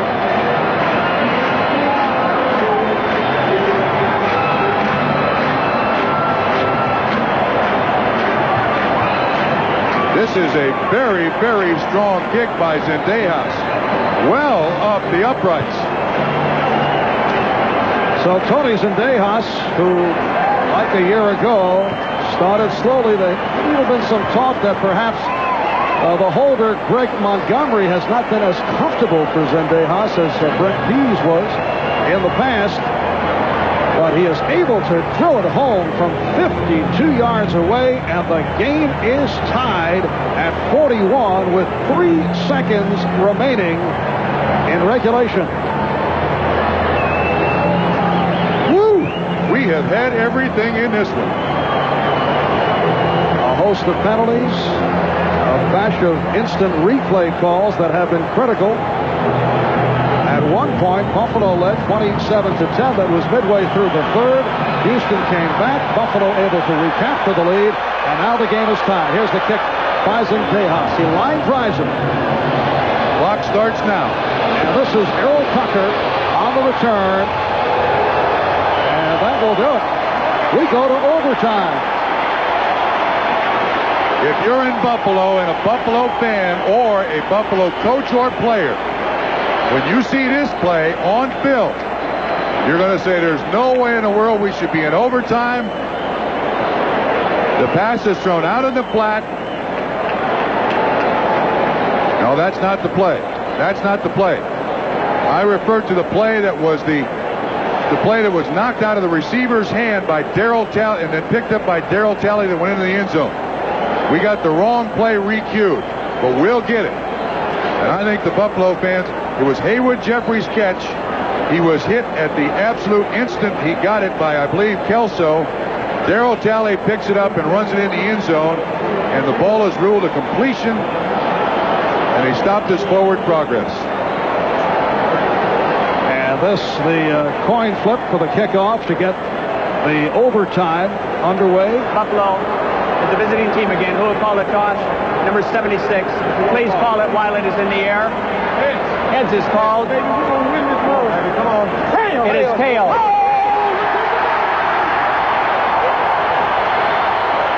Houston has won the toss and will receive. So the Houston Oilers, with tails, win the toss. They will receive as we head to overtime here at the Astrodome. We'll be back for the OT after these messages from your local station. It has been a wild afternoon at the Astrodome in Houston. Season opener for the Oilers, who have been on the road for 9 straight games. It has been a roller coaster. 41 tie with 3 seconds to go. Zendejas tied it with a 52-yard field goal. And now the Oilers on the kickoff return. Tracy Johnson for Houston. Moving close to the 20-yard line now. As the Oilers started that last drive that led to the field goal, a very critical play. This is what you were referring to earlier. From the shotgun, Warren Moon throws out to Haywood Jeffries. Catches it. Second foot is down. He is nailed by Nate Odoms. Ball pops free. Darryl Talley picks it up. The officials rule, and supported by replay, forward progress was stopped. The drive continued, resulted in a 52-yard field goal. When they see that play, Marv Levy and his crew see that play on film, they will go berserk.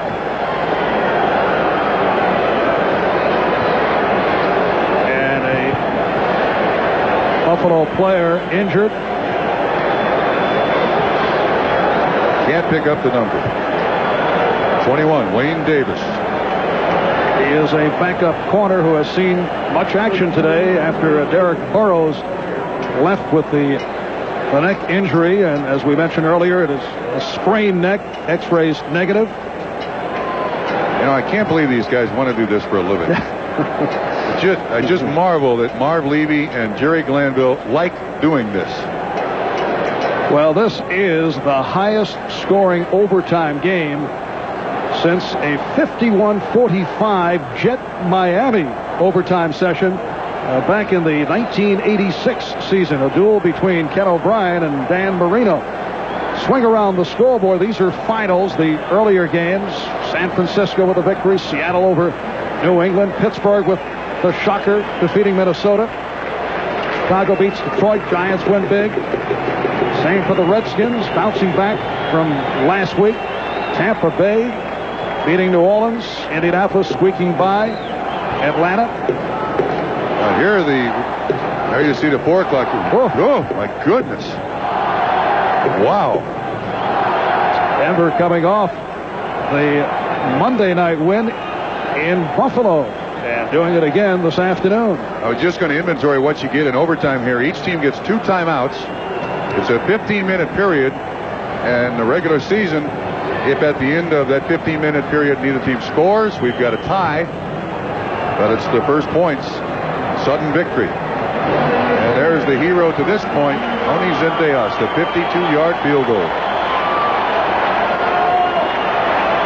Houston first down from the 19. Moon had the time, incomplete. Radisic with the hit on Hill. Drew Hill, the intended receiver. 9th inning now. Yankees in front of Baltimore. Milwaukee leads Toronto. So the Orioles in a situation where may not pick up any ground. Oakland over Minnesota. Kansas City leading Seattle. Games affecting the pennant race. Cubs trying to cut down that magic number. Phillies and Cardinals, though, tied at 1. And the later games on the coast are scoreless. 2nd and 10 from the 19. We're tied at 41 in overtime. Marv Albert, Bob Trumpy from Houston. And Moon steps up. And it is incomplete through the hands of Duncan, who was hit by Radisic. That ball should have been caught. Looks like both teams starting out this overtime period rather slowly and gingerly. Houston doesn't want to make the big turnover. Buffalo doesn't want to commit to the blitz. Now this pass goes to the right. You see the little half roll by Warren Moon. Duncan standing right there, should catch this one. Radisic with the tackle. 3rd and 10 now for Houston.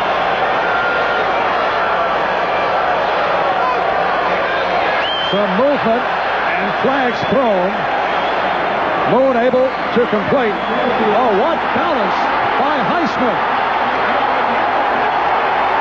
Terrific move by Alonzo Highsmith, but we'll have to check out the marker. I think that's on defense. That's a 31-yard pickup, and I think it'll stand, Marv. Highsmith very, very slow getting up. Offside. Number 76 defense. Penalty decline. First down. Fred Smerlis offsides. See if we can see it. Yep, they jump. Moon does a good job of drawing them up. Highsmith right over the center, right behind the umpire. Breaks the tackle by Ray Bentley, one of the surest tacklers on the Buffalo Bills. Mark Kelso finally with the stop on Alonzo Highsmith. 3rd catch of the day for Highsmith. And a first down at midfield. Half-minute gone by in overtime. Jay Pennison in at center despite the ankle. Got all the way. Munchak, Matthews at the guard. Steinkuhler back in there. Steinkuhler and Davis at the tackles. 85 Hill in motion. 4 wideouts for Houston. Off the roll. Moon chased down by Bennett and tosses it high and far.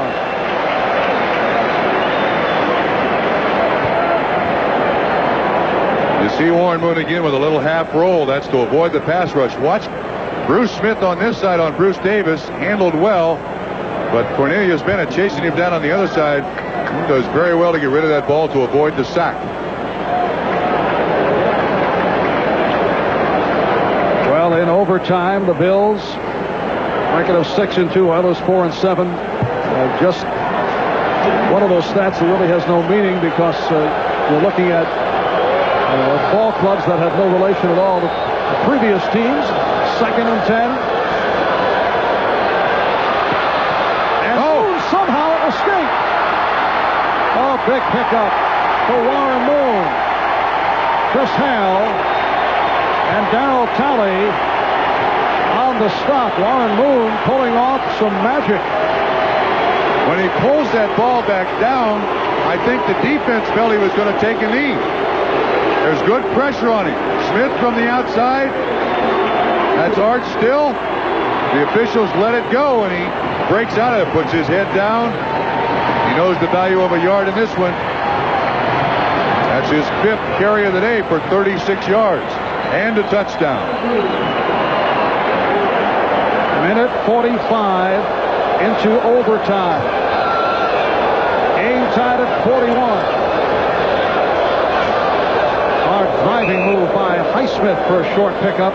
Darryl Talley on the stop. Well, Zendejas kicked 1 from 52. Are they going to be conservative here? 31 and 16 would be 47 yards from this point. He made one, had one blocked. Second down and 8. From just outside the 30.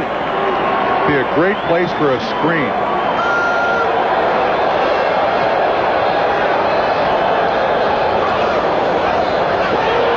Moon off the roll, and he has Highsmith.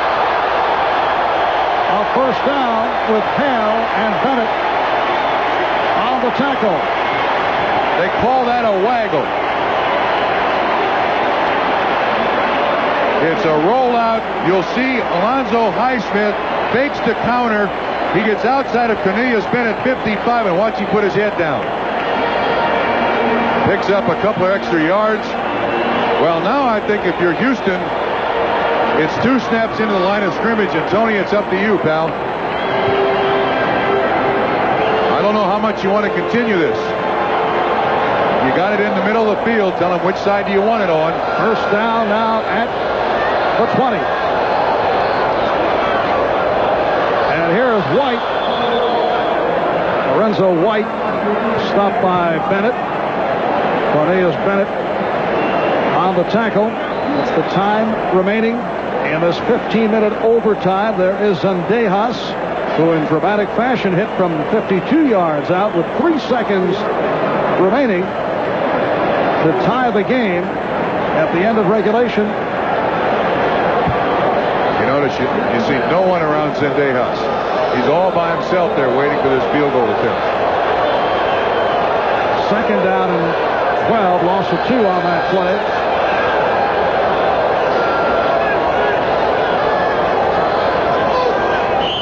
Long count, and the flags are drawn. Matthews, Steinkuhl moving along with Smirlis. Well, each team tries to make it more difficult on itself. False start prior to the snap. Number 74 offense. Still second down.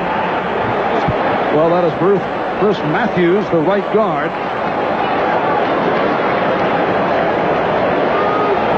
There's Tony Zendejas, who wrote "No Man is an Island." Obviously, he had never come across a field goal kicker. Bob, going to the classics here in overtime. Zendejas in his 5th year out of Nevada, Reno.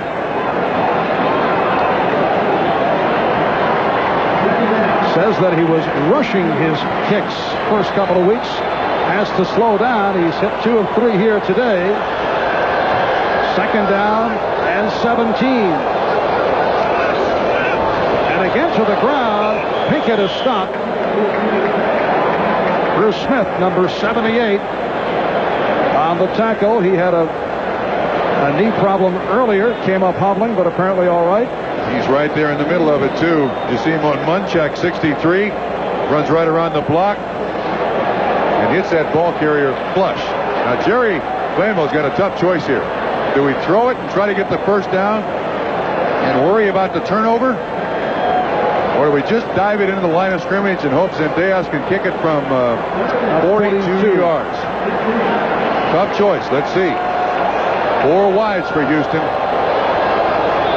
It is a 3rd and 16. Blitz. 25, and Moon does throw it, but Hill is hit back behind the line.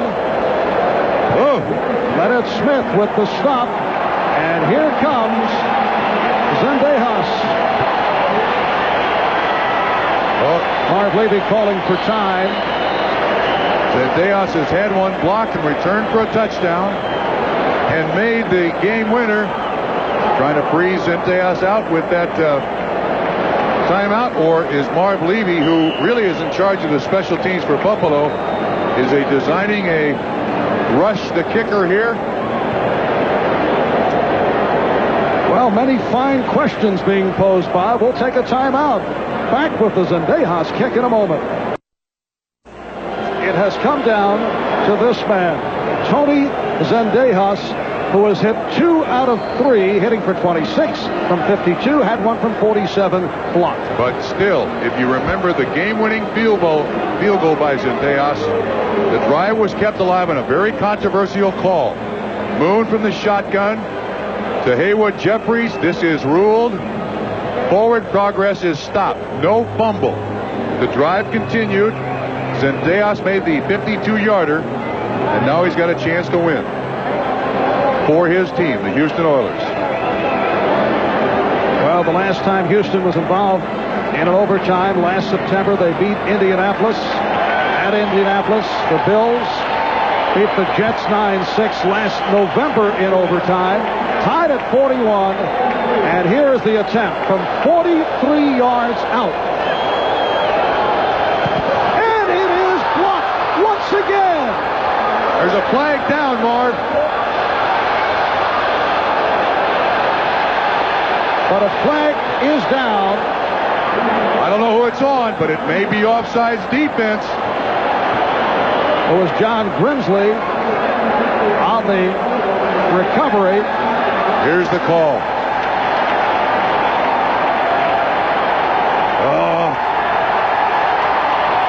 So it is against the Bills. This Houston team has got 9 lives in his building. So it'll be a 38-yard attempt.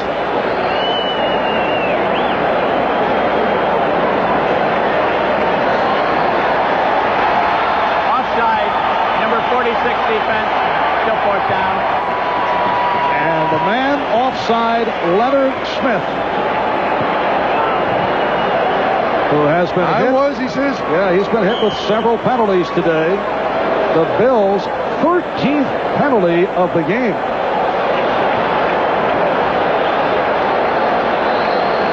It is a 4th down 11 situation, so Zendejas will now attempt from 38. And this one, off to the right. So the Bills stay alive. We have 8:56 remaining in overtime. Marv, generally speaking, when a field goal kicker hooks it, it's because he tried to hit it too hard. The minute he hit it, he knew he hooked it. Montgomery is the holder. The hold was fine. Lingner was the snapper. The snap was good. Jerry Glanville sees it.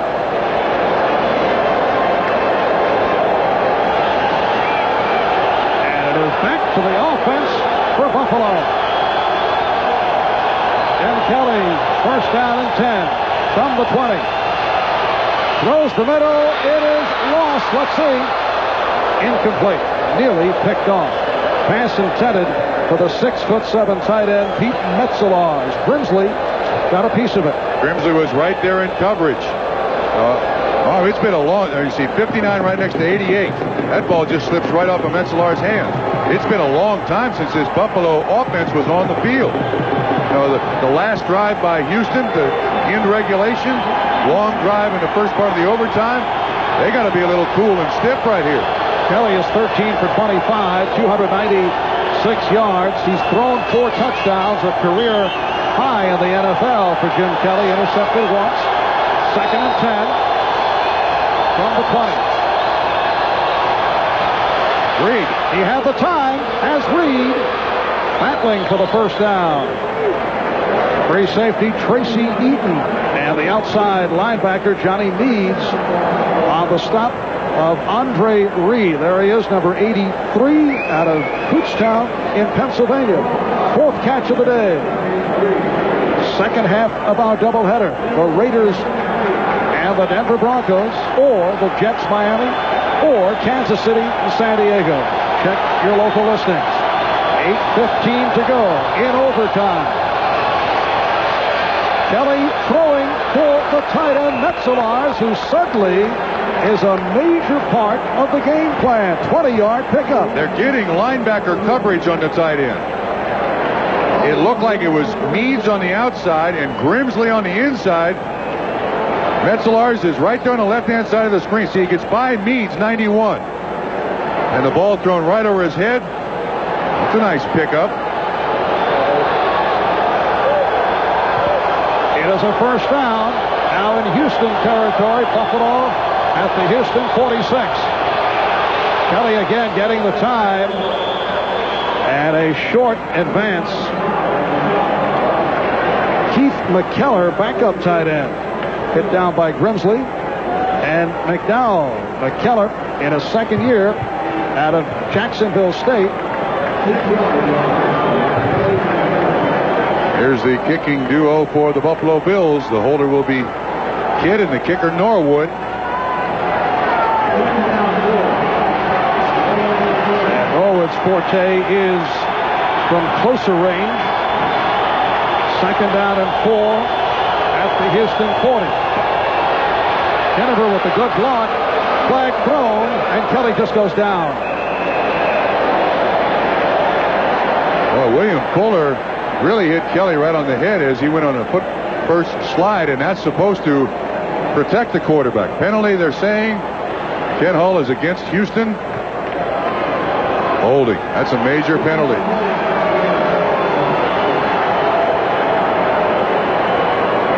From behind the defense. Holding, number 79 defense on a running play. 5 yards into the run. First down. It is Ray Childress called on the penalty. What they were trying to do was pull the center to get Grimsley up. They're trying to pull the center right here over so that Grimsley's got a straight shot at Kelly, and the official catches him. Watch what Childress does. See, he's just pulling the center out, but the official catches him. Big penalty. 10th penalty for Houston this afternoon. Buffalo with 13. First down at the 27, and it's Kennever. Nowhere to go. Try to make the turn. Robert Lyles right with him and able to bang him out. And some words after the hit. 93 Lyles involved. Robert Lyles, the most vocal player on the Houston Oilers. And there is Scott Norwood.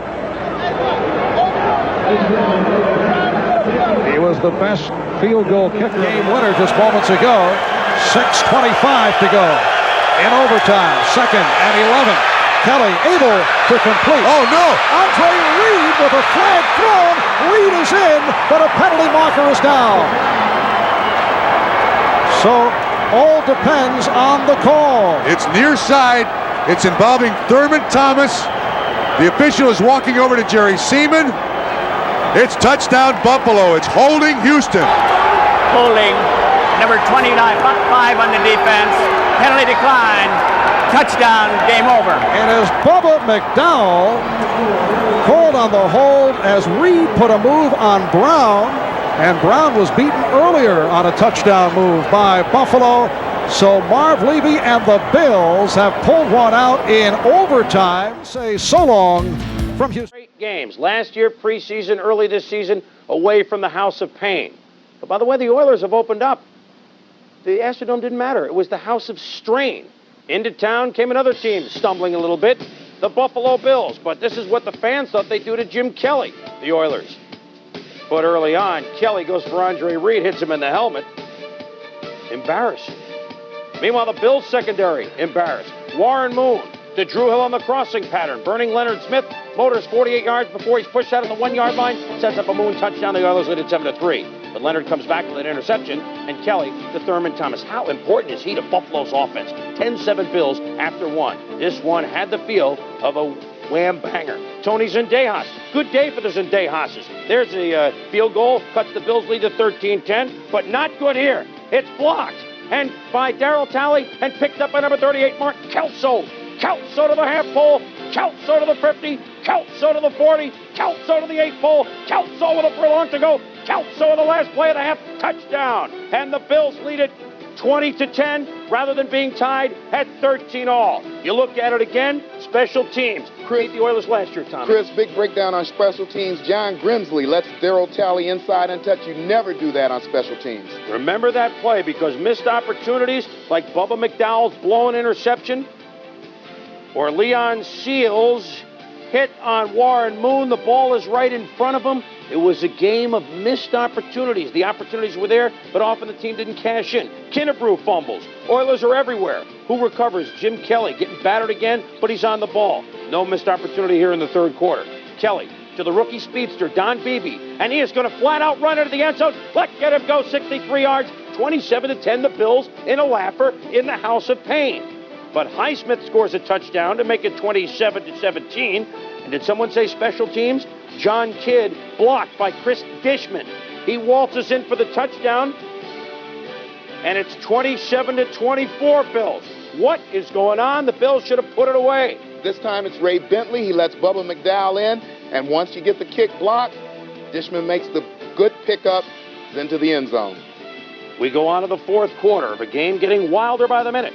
Kelly to Andre Reed, who says goodbye to Steve Brown. He could go all the way. 78 yards. Once again, Andre Reed. 100-yard day receiving at a big day on Monday night in a loss. And the Bills are up by 10. 34-24 in the House of Pain. But Moon to Ernest Gibbons. Watch him make the turn as one man to beat. It's Kelso, and he flips into the end zone for a touchdown. 34-31 Buffalo. Do not try this at home, right, Tom? Unless you're a Louisville product like Ernie Gibbons is. Now, here he gets to the goal line. He tries to leap, but he gets the leg nicked. Came down almost on his feet, but that's got to sting a little bit. Except for the Russian judge, you got a perfect mark everywhere else. So Buffalo, Kelly looking for Andre Reed. It's picked off by Steve Brown and his banner renown. He's down to the 7-yard line. Lorenzo White with the touchdown. And the Oilers lead it 38-34 in the fourth. You see the time remaining in the game. Kelly, heavy pressure. Looks for that man, number 34, Thurman Thomas. He's all alone. He's in the end zone. The Bills lead it 41-38. Jerry Glanville says not in the House of Pain. Oilers on the ropes. Moon, Hayward Jeffries, hit by Nate Odoms. It looks like the game is over when Darryl Talley scores. But hold everything. The rule is receiver must have possession. I thought it was a horrible call because not only did he have possession, but he started to make a move upfield and was hit. But the Oilers got to keep the ball, and with 8 seconds to go, a Zendejas field goal of 52 yards. Ties it at 41. We're going to OT after the questionable call. Zendejas can end everything from 43 yards, but no. Offsides. Zendejas will have another shot of 38 yards. The kick is, no, off to the left. Well, you can't expect it for 9 quarters, Zach. Zendejas missed it. So Kelly has the last laugh to Andre Reed. He gets loose. And he could go all the way for the touchdown. Jerry Glanville sees the Oilers lose in the House of Pain 47-41. Jim Kelly, and there's Zendejas. Jim Kelly, a career and team high 5 touchdown passes.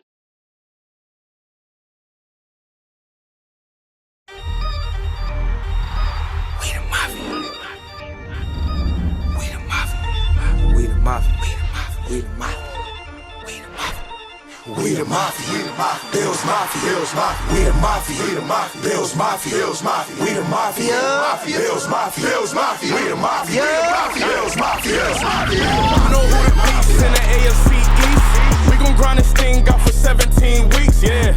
You hating on the Bills, then you way off. Talk is cheap, meet us in the playoffs. Game day, you know we going off. Got your team captain shaking at the coin toss. We say mafia, that mean family to me, cause we stand with the team, best fans in the league. We the mafia, Bills mafia, Bills mafia, we the mafia, Bills mafia, Bills mafia, we the mafia, Bills mafia, Bills mafia, we the mafia, Bills mafia, Bills mafia.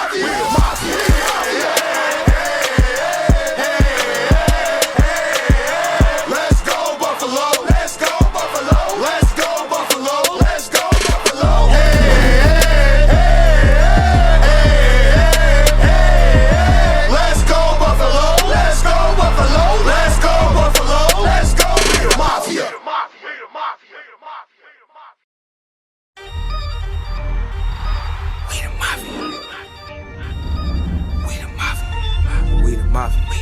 We the mafia.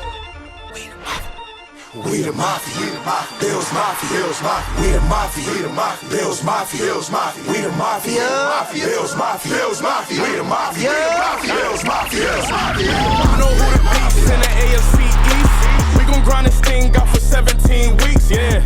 You hating on the Bills, then you way off. Talk is cheap, meet us in the playoffs. Game day, you know we going off. Got your team captain shaking at the coin toss. We say mafia, that mean family to me, cause we stand with the team, best fan